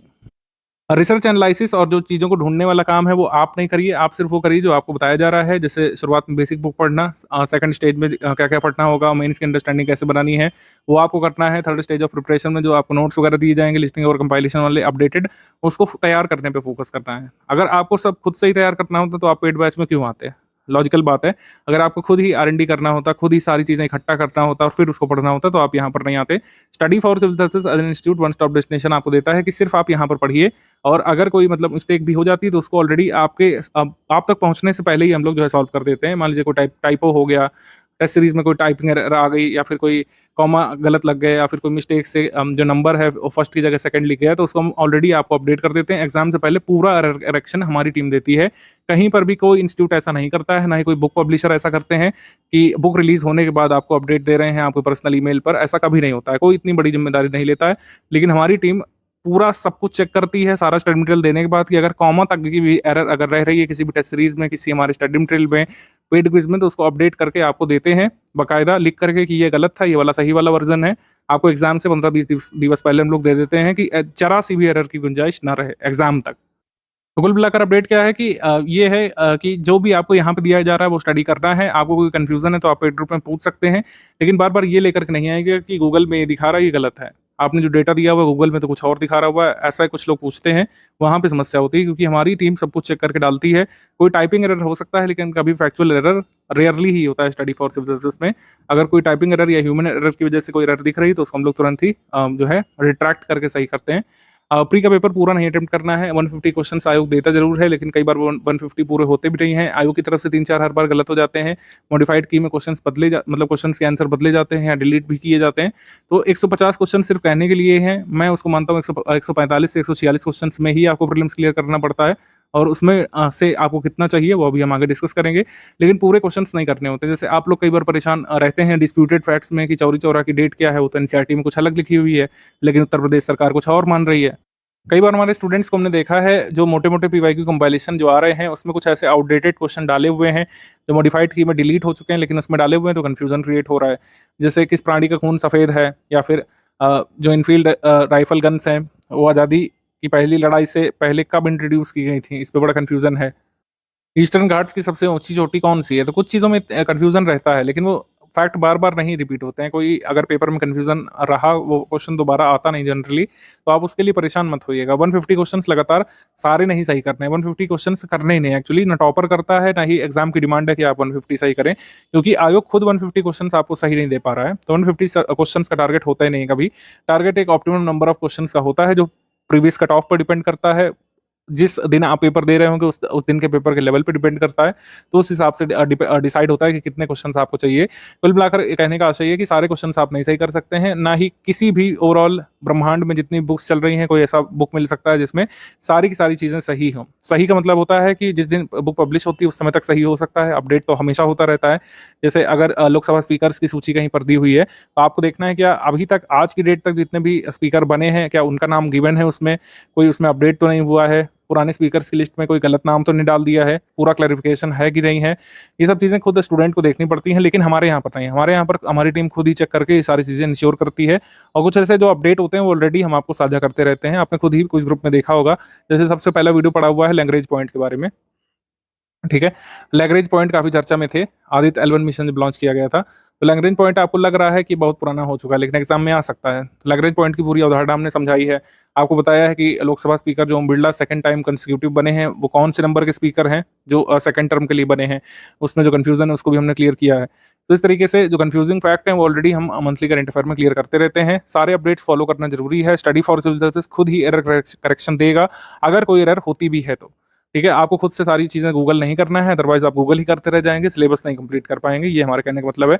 R&D आप नहीं करेंगे, हमारी टीम करेगी, आप उसका लाभ लेंगे केवल। गूगल करना आप या तो ठीक से समझ लें पहले, अदरवाइज जो हमारे रिजल्ट पर, हमारे कह सकते हैं क्वेश्चंस पर, हमारे स्टडी मटेरियल पर पूरा अंधा ट्रस्ट कर सकते हैं। कोई भी एरर होती है तो study for civil services team आपको एग्जाम से सफिशिएंट दिन पहले उसको अपडेट करा करके दे देती है। तो गूगल करने की हर चीज़ की जरूरत नहीं है। अगर करते भी हैं तो हर चीज़ सही ही पाएंगे, ऐसा कोई हमारा डर नहीं रहता है हमको किसी का भी स्टडी मटेरियल चेक कराने में। हजारों लोग स्टडी मटेरियल चेक कर चुके हैं गुणवत्ता जांचने के लिए, हमारे विरोधी भी, कॉम्पिटिटर्स भी, और सबने उसको सबसे अच्छा पाया होगा, भले ही वो कबूल करें या फिर ना करें। यूपीपीएससी प्रीलिम्स एग्जाम से पहले 6-7 हज़ार क्वेश्चन आपको प्रैक्टिस करके जाना चाहिए, लेकिन हमारी टीम कोशिश करती है कि 9 हज़ार तक भी करें आप, क्योंकि जिस हिसाब से ट्रेंड चेंज हो रहा है, बिना प्रैक्टिस के कई सारे क्वेश्चन आप नहीं कर सकते हैं। कई सारे क्वेश्चन ऐसे आते ही हैं पेपर में कि जिसने प्रैक्टिस की होगी वही कर सकता है, चाहे जितना भी बड़ा विद्वान हो, चाहे जितनी ज्यादा किताबें उन लोगों ने अध्ययन किया हो। कुछ क्वेश्चन ऐसे एलिमिनेशन बेस्ड होते हैं जो सिर्फ वही कर सकता है जिसने प्रैक्टिस की होगी। तो इस वजह से प्रैक्टिस का बहुत महत्व है प्रीलिम्स में खास करके, और मेंस में तो है ही, प्रीलिम्स मेंस दोनों में है, इंटरव्यू में नहीं है प्रैक्टिस का ऐसा कोई खास महत्व, क्योंकि उसमें पर्सनैलिटी टेस्ट होता है। प्रैक्टिस की जरूरत आपको प्रीलिम्स मेंस दोनों में है। प्रीलिम्स का करीब 1/3 हिस्सा प्रैक्टिस पर ही आधारित होता है। पूरे क्वेश्चन पेपर को अगर किसी ने डीप एनालिसिस किया होगा तो देखा होगा 1/3 पेपर प्रैक्टिस से किया जा सकता है। अगर आपने अच्छे से पीवाईक्यू वगैरह की प्रैक्टिस की हो और जो हमारी टेस्ट सीरीज आती है, पेड क्विज आती है, उसकी प्रैक्टिस की हो, तो 1/3 पेपर ऐसे ही आप लोग कर सकते हैं। लेकिन केवल 1/3 से नहीं काम चलता है, हमको एक अच्छे नंबर ऑफ क्वेश्चन चाहिए, क्योंकि आपने कट ऑफ देखा ही होगा 2023 वाला। जब नंबर ऑफ सीट्स लगातार कम हो रही तो कट ऑफ बढ़ेगा ही, घटेगा नहीं। प्रैक्टिस रिसोर्स आपको स्टडी फॉर सिविल सर्विसेज के ही फॉलो करने हैं, क्योंकि जो क्वेश्चंस इस समय जो आयोग बना रहा है वो पीवाईक्यू बेस्ड नहीं है। पीवाईक्यू बेस्ड क्वेश्चन को कम से कम, और मेरे हिसाब से अब तो न्यूनतम करने की कोशिश कर रहा है आयोग, कि 2-4 से ज्यादा क्वेश्चन प्रीवियस ईयर के पूछे ही ना जाए। आपने देखा होगा सिर्फ डालने के लिए क्वेश्चन डाल दिए जाते हैं पीवाईक्यू के, वो भी पीवाईक्यू डायरेक्ट अब रिपीट हो ही नहीं रहे हैं। 2-3 क्वेश्चन पीवाईक्यू को मिला करके अब रिपीट हो रहे हैं, मतलब 2-3 पीवाईक्यू उठा करके एक सवाल अब बनाया जा रहा है। तो practice resource study for civil services रखिएगा, क्योंकि हम सिर्फ पीवाईक्यू अब नहीं कराते हैं, पीवाईक्यू बेस्ड सवाल हम लोग कराते हैं। हमारे सवाल सारे फ्रेश नए होते हैं और लेटेस्ट ट्रेंड और पैटर्न के अनुसार होते हैं। कोई मान लीजिए पीवाईक्यू ऐसा है जिसके आने की संभावना बहुत होती है, 100% होती है, उसको हम लोग जरूर कराते हैं अपने पेड क्विज में और टेस्ट सीरीज में। लेकिन जो टेस्ट सीरीज और पेड क्विज होती है उसमें हम रिपीटेड क्वेश्चंस नहीं कराते हैं। हमारी टीम सिलेबस के हिसाब से क्वेश्चन पिक करती है। पीवाईक्यू को इधर उधर जंबल करके देना हमारा काम नहीं है, ये अदर कोचिंग वाले करते होंगे जिनसे कोई सिलेक्शन नहीं होता है। Lastly third stage of preparation में आपको क्या करना है, पूरा अपडेट जो हम दे देते हैं, सारे लेटेस्ट फैक्ट और डेटा को इम्प्रूव करके, सारा सब कुछ चेक करके, कंपाइलेशन लिस्टिंग पीडीएफ जिसको आपको लगातार मेमोराइज करना पड़ता है एग्जाम से पहले, जिससे आप प्रीलिम्स में अच्छा खासा स्कोर कर सकें। तो कंपाइलेशन लिस्टिंग आपके जीएस बेस्ड सब्जेक्ट की होती है, history, geography, polity, economy, environment, current affair की अलग से आती है, ठीक है। जीएस के सब्जेक्ट की अलग से आती है, करंट अफेयर की अलग से आती है। लेकिन करंट अफेयर की कंपाइलेशन तो मिलती ही है एग्जाम से पहले, लेकिन ऐसा नहीं कि कंपाइलेशन के भरोसे बैठे रहें। करंट अफेयर जो प्री स्पेशल वाला है वो आपको मंथली बेसिस पर तैयार करते रहना है। अगर मंथली बेसिस पर करंट अफेयर तैयार नहीं करेंगे तो कंपाइलेशन पीडीएफ जो लास्ट में मिलती है करंट अफेयर की, इतना बल्कि आपको महसूस होगी कि आप उसमें कर नहीं पाएंगे, ठीक है। तो करंट अफेयर आपको अच्छे से तैयार करना होगा, मंथली वाला, प्री स्पेशल वाला, तभी आप अच्छे तरीके से जो करंट अफेयर कंपाइलेशन हम लोग एग्जाम से पहले देंगे उसको अच्छे तरीके से ग्रास्प कर पाएंगे और मेमोराइज कर पाएंगे। अब फेज वाइज यहाँ पर चलना है। शुरू के 30 से 50 दिवस तक आपको बेसिक अंडरस्टैंडिंग बनानी है। बेसिक अंडरस्टैंडिंग प्री मेंस की दोनों की कैसे बनेगी, कुछ बेसिक बुक पढ़ना पड़ेगा। सारे सब्जेक्ट की बेसिक बुक्स नहीं, कुछ सब्जेक्ट के लिए, जैसे हिस्ट्री, ज्योग्राफी, पॉलिटी के लिए रिकमेंडेड है कि आप कुछ बेसिक बुक्स पढ़ें। हिस्ट्री, ज्योग्राफी और पॉलिटी, जो बड़े बड़े सब्जेक्ट है जिनका वेटेज प्री मेंस दोनों में है, ठीक है। ओवरऑल इंटरव्यू तक इन तीनों सब्जेक्ट का वेटेज है। तो हिस्ट्री, ज्योग्राफी, पॉलिटी की बेसिक समझ बनाना जरूरी है। साइंस के लिए कोई ऐसी बेसिक बुक हमने नहीं बताई है, उसके लिए जो पापा वीडियो पीडीएफ दे दी गई है वही सफिशिएंट है। तो हिस्ट्री, ज्योग्राफी, पॉलिटी के लिए बहुत जरूरी कि आप बेसिक बुक्स पढ़ें। और जो बुक्स हमने दी हैं थोड़ी सी आउटडेटेड आपको फील हो सकती हैं, लेकिन बेसिक अंडरस्टैंडिंग सिर्फ उससे बनानी है, उससे फैक्ट नहीं तैयार करने हैं। बेसिक बुक से आजकल फैक्ट आयोग पूछ भी नहीं रहा है, ना ही उसका कोई इतना महत्व है, लेकिन महत्व अभी भी है। जो लोग शुरुआत से तैयारी करेंगे वो बेसिक बुक जरूर पढ़िए, एक बार हिस्ट्री की, ज्योग्राफी, पॉलिटिक्स जरूर पढ़िए। जो जो बुक्स हमने आपको पेड रूप में दी हैं उनको जरूर पढ़िए आप, चाहे ऑनलाइन एक बार पढ़ लीजिए, चाहे प्रिंट करा करके। एक रीडिंग इसकी रिकमेंडेड है, चाहे कभी पढ़ा हो पहले तब भी एक बार पढ़िए पेड रूप में आने के बाद, और अगर आधा अधूरा छोड़ दिया है तब भी एक बार जरूर कंप्लीट करिए। इसके साथ फर्स्ट स्टेज ऑफ प्रिपरेशन में डेली करंट अफेयर जो है आपको डेली बेसिस पर स्टडी करते जाना है, डेली पेड क्विज लगानी है, और आपको जो प्री स्पेशल करंट अफेयर 4 तारीख को मिलता है उसको जरूर स्टडी करते जाना है। इस तरीके से आपकी डेली 4-5 घंटे की स्टडी मुकम्मल होनी चाहिए पहली स्टेज में। ये तो फर्स्ट स्टेज हो गई। सेकंड स्टेज ऑफ प्रिपरेशन में कोशिश करना है कि अपने बाकी बचे हुए विषय कंप्लीट करें, जैसे इकोनॉमी वगैरह के लिए कंपाइलेशन जो हम लोग देंगे बाकी, और मेंस का भी स्टडी मटेरियल एटलीस्ट आपको एक बार पढ़ के रख लेना चाहिए। मेंस का स्टडी मटेरियल और हिंदी का स्टडी मटेरियल एक बार पढ़ करके रख लेना चाहिए। ऐसे की बेसिक अंडरस्टैंडिंग आपको बना करके रख लेनी चाहिए। तो जीएस 1 से लेकर 6 तक का और हिंदी का स्टडी मटेरियल एक बार पढ़ करके रख लेना चाहिए। भले ही आंसर राइटिंग ना कर पाए, वो बाद में करिएगा प्रीलिम्स हो जाने के बाद, लेकिन अभी आपको रिकमेंडेड है कि हिंदी की पूरी तैयारी एटलीस्ट स्टडी मटेरियल पढ़ करके आप रखें। और जो जीएस 1 से लेकर 6 तक के हमने स्टडी मटेरियल दिया है मेंस वाले ग्रुप को, जिन लोगों ने ज्वाइन किया होगा इस ग्रुप के साथ, वो मेंस का स्टडी मटेरियल जरूर एक बार पढ़ करके रख लें। इसका लाभ आपको बहुत मिलता है। मेंस का स्टडी मटेरियल जितना पहले आप पढ़ करके तैयार कर चुके होंगे, अच्छे से एक बार रिवाइज कर चुके होंगे, आंसर राइटिंग में उतरने में उतनी आसानी आप महसूस करेंगे। एग्जाम पैटर्न मैंने अभी तक नहीं बताया है, क्योंकि एग्जाम पैटर्न वैसे इतना पॉपुलर है कि सभी को पता है। एक बार ब्रीफली इसको हम लोग टच कर लेते हैं। एग्जाम पैटर्न जो है ये 3 फेजेस का है। सबसे पहले प्रीलिम्स होता है, फिर मेंस होता है, फिर आपका इंटरव्यू होता है। प्रीलिम्स स्टेज एलिमिनेशन राउंड है, इसमें 2 पेपर आपको देने पड़ते हैं, 2 शिफ्ट में होता है। 1/3 की नेगेटिव मार्किंग दोनों पेपर में होती है, और जितनी पोस्ट आएंगी उसके 15 गुना लोग मेंस के लिए सिलेक्ट होते हैं। प्री में जीएस के 150 क्वेश्चंस और 200 नंबर वाला पेपर होता है, कट ऑफ इसी से बनता है। सीसैट 100 क्वेश्चन 200 नंबर वाला पेपर होता है। ये क्वालिफाइंग नेचर का पेपर होता है, यानी कि इसमें आपको 33% नंबर लाने हैं। 33 लाएं, 66 लाएं, 96% लाएं, इसका कोई महत्व नहीं। सीसैट में आपको मिनिमम 33 चाहिए। 33 से कम अगर आंकड़ा हुआ तो जीएस में कितना भी अच्छा अप्लाई हो उसका कोई लाभ नहीं मिलता है। क्वालिफाइंग नेचर का मतलब होता है। सीसैट क्वालिफाइंग है इसमें, जैसे यूकेपीएससी में भी सीसैट क्वालिफाइंग है, वैसे यहाँ पर भी है। बिहार पीसीएस में सीसैट नहीं होता है अलग से, और जो है अन्य जगह भी नहीं होता है। राजस्थान में कोई सीसैट का पेपर नहीं होता है। एमपी पीएससी में सीसैट पेपर होता है, हरियाणा पीसीएस में सीसैट पेपर होता है। तो जहाँ पर भी सीसैट पेपर होता है उसको क्वालिफाइंग ही रखा गया है, यानी 33% आपको नंबर इसमें लाने पड़ते हैं। तो आपको कुल मिला करके 200 में से करीब 66-67 नंबर आपको जरूर चाहिए। इससे कम में आपकी फिर जीएस वाली कॉपी चेक नहीं होती है। हालांकि कट ऑफ जो है जीएस की कॉपी पर बनता है, जीएस में आपने कितना स्कोर किया इस पर डिपेंड करता है। फिर सेकंड स्टेज जो है ये आपका वो स्टेज है जिसके नंबर्स जुड़ते हैं मेरिट फॉर्मेशन में, मेरिट एस्टिमेशन में। 1500 नंबर जुड़े जाते हैं आपके मेंस के, यानी जो 6 पेपर आप जीएस 1 से लेकर 6 तक के देते हैं, 200 marks each paper, plus 150 marks का जो ऐसे पेपर होता है, जिसको आप हिंदी, इंग्लिश या उर्दू में लिख सकते हैं किसी एक भाषा में। हिंदी पेपर आपको देना पड़ता है, समान हिंदी का पेपर 150 मार्क्स का होता है। तो 1500 नंबर ये हो गए। और थर्ड स्टेज इंटरव्यू स्टेज होता है, 100 मार्क्स यहाँ से होते हैं। 1600 मार्क्स में से आपकी जो टोटल मेरिट बनती है, किस पोस्ट पर आप सिलेक्ट हो पाएंगे फाइनली या फिर नहीं हो पाएंगे, ये तय होता है। तो 3 स्टेज का जो एग्जाम होता है, फर्स्ट स्टेज सबसे डिफिकल्ट मानी जाती है, क्योंकि इसमें मैक्सिमम नंबर ऑफ कैंडिडेट्स ही बाहर हो जाएंगे और सिर्फ 15 गुना बचेंगे। पोस्ट के 15 गुना जो है इतने लोग मेंस लिखते हैं यूपीपीएससी में। फर्ज कीजिए कि 500 पोस्ट आती हैं, तो कितने लोग मेंस लिखेंगे? सिर्फ 7500 लोग जो है मेंस लिखते हैं। यूपीपीएससी की ये पोस्ट आती हैं करीब हर साल, ये बदल जाती हैं। ये आप पढ़ लीजिएगा खुद ही, और कई लोगों ने तो रिसर्च वगैरह भी कर रखी होगी। कुछ ऐसी स्पेशल पोस्ट होती हैं, जैसे अगर आप इसमें देखें, जैसे प्राविधिक सहायक भूतत्व वगैरह में कुछ आपको ऐसे स्पेशल क्वालिफिकेशन चाहिए रहती है। व्यवस्थापक वगैरह में या मैनेजमेंट वाले में आपको एमबीए वगैरह कुछ चाहिए होता है। तो आप देख लीजिएगा खुद ही, जब ऑफिशियली नोटिफिकेशन आएगा 2025 का, तो उसमें हर पोस्ट का अलग अलग क्वालिफिकेशन लिखा होगा। लेकिन जनरल पोस्ट ज़्यादा होती हैं, एसडीएम, डीवाईएसपी और बीडीओ, जिसमें आपको कोई स्पेशल क्वालिफिकेशन की आवश्यकता नहीं होती है। तो इस तरीके से ये पोस्ट आती हैं। इन पोस्ट में से किसी एक का आपने सपना पाला होगा, उसको पाने के लिए पढ़ना पड़ेगा। और पेड ग्रुप में अगर आप आ चुके हैं तो अच्छे तरीके से यहाँ का स्टडी मटेरियल पढ़ेंगे, प्रैक्टिस रिसोर्सेज को फॉलो करेंगे, तो आराम से जो है सिलेक्ट हो सकते हैं। सिलेबस ये दिया हुआ है। सिलेबस तो मैं कहता हूँ कि किसी भी स्टेट पीसीएस की प्रिपरेशन करते हैं तो उसका सिलेबस आपके डेस्क पे जरूर होना चाहिए, प्रिंट किया हुआ होना चाहिए। ऑनलाइन तो हर चीज़ हमारे पास अवेलेबल है, हमारे फ़ोन में, टैबलेट में, पीसी में, लेकिन सिलेबस ये प्रिंट किया हुआ होना चाहिए आपके डेस्क के पास। हमेशा आपकी नज़र पड़ेगी तो आप उसमें देखेंगे कहाँ पर आप लैग कर रहे हैं और कौन कौन सी स्टडी आप नहीं कर पाए हैं। तो ये GS1 का इसको पहले देख लेते हैं। हिंदी और इंग्लिश माध्यम में दिया हुआ है। क्या क्या सिलेबस है भाई? Current events of national international importance, यानी कि राष्ट्रीय अंतर्राष्ट्रीय महत्व की घटनाएं, इतिहास और भारतीय राष्ट्रीय आंदोलन, दोनों चीज़ें आएंगी, यानी कि ancient history, medieval history, modern history, तीनों चीज़ आएगी इसमें। Geography of India, geography of world, physical, social, economic geography of India and world. तो फिजिकल ज्योग्राफी इंडिया की भी, वर्ल्ड की भी, social geography, economic geography India world दोनों की। तो जब ये ऐसा सिलेबस लिख करके आता है हिस्ट्री ऑफ इंडिया और ज्योग्राफी का, आप देख करके समझ गए होंगे कि काफ़ी एक वाइड टोन इसमें ली गई है। मतलब जो दायरा रखा गया है वो ओपन रखा गया है, दायरा किसी भी हद तक जा सकता है। इसमें आपको अफ्रीका के किसी भी कंट्री की माइन पूछ सकते हैं कि वहाँ पर कोयला उगता है कि सोना उगता है, तो इस लेवल तक पहुँच सकता है यूपीएससी। और बिल्कुल इन लोगों ने दायरा खुला रखा है।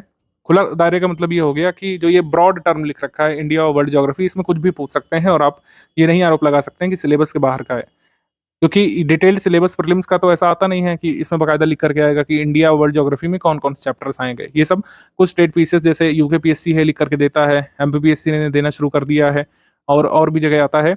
लेकिन हरियाणा पीसीएस ऐसा है, यूपी पीएससी ऐसा है और बिहार पीसीएस ऐसा है जहां पर ये नहीं लिख करके आता है कि वर्ल्ड ज्योग्राफी में इंडिया में किस हद तक पूछेंगे, या फिर क्या ओवरऑल स्पेसिफिक सिलेबस नहीं लिख करके आता है। ये वेग टाइप का सिलेबस लिख करके आता है। फिर पॉलिटी गवर्नेंस में कॉन्स्टिट्यूशन, पॉलिटिकल सिस्टम, पंचायती राज, पब्लिक और पॉलिसी राइट्स इशू ये लिख करके आया है। तो इसमें भी हमको बहुत ज़्यादा आइडिया नहीं मिलता है कि पॉलिटी और गवर्नेंस लिखा है तो क्या इसमें सीबीआई के बारे में पूछेंगे कि नहीं पूछेंगे, क्या इसमें एनटीआरओ के बारे में पूछेंगे कि नहीं पूछेंगे, क्या इसमें पीएमओ के बारे में पूछेंगे कि नहीं पूछेंगे, ठीक है। क्या इसमें विजिलेंस कमीशन के बारे में पूछेंगे कि नहीं पूछेंगे, लोकपाल के बारे में पूछेंगे कि नहीं पूछेंगे, ये नहीं पता चल रहा है। क्योंकि इसमें कैसे पता चलेगा, इसमें ऐसे पता चलता है पीवाईक्यू से। जब ऐसा सिलेबस होता है तो पीवाईक्यू ही हमारा तारणहार बनता है, पीवाईक्यू से ही अंदाजा पड़ पाता है कि क्या पूछेंगे। जैसे इसमें लिखा हुआ है economic and social development, sustainable development, poverty inclusion, demographic, social sector initiative. Social sector initiative में क्या पूछते हैं, बेसिकली गवर्नमेंट स्कीम आती है। सोशल सेक्टर इनिशिएटिव में गवर्नमेंट स्कीम आती है।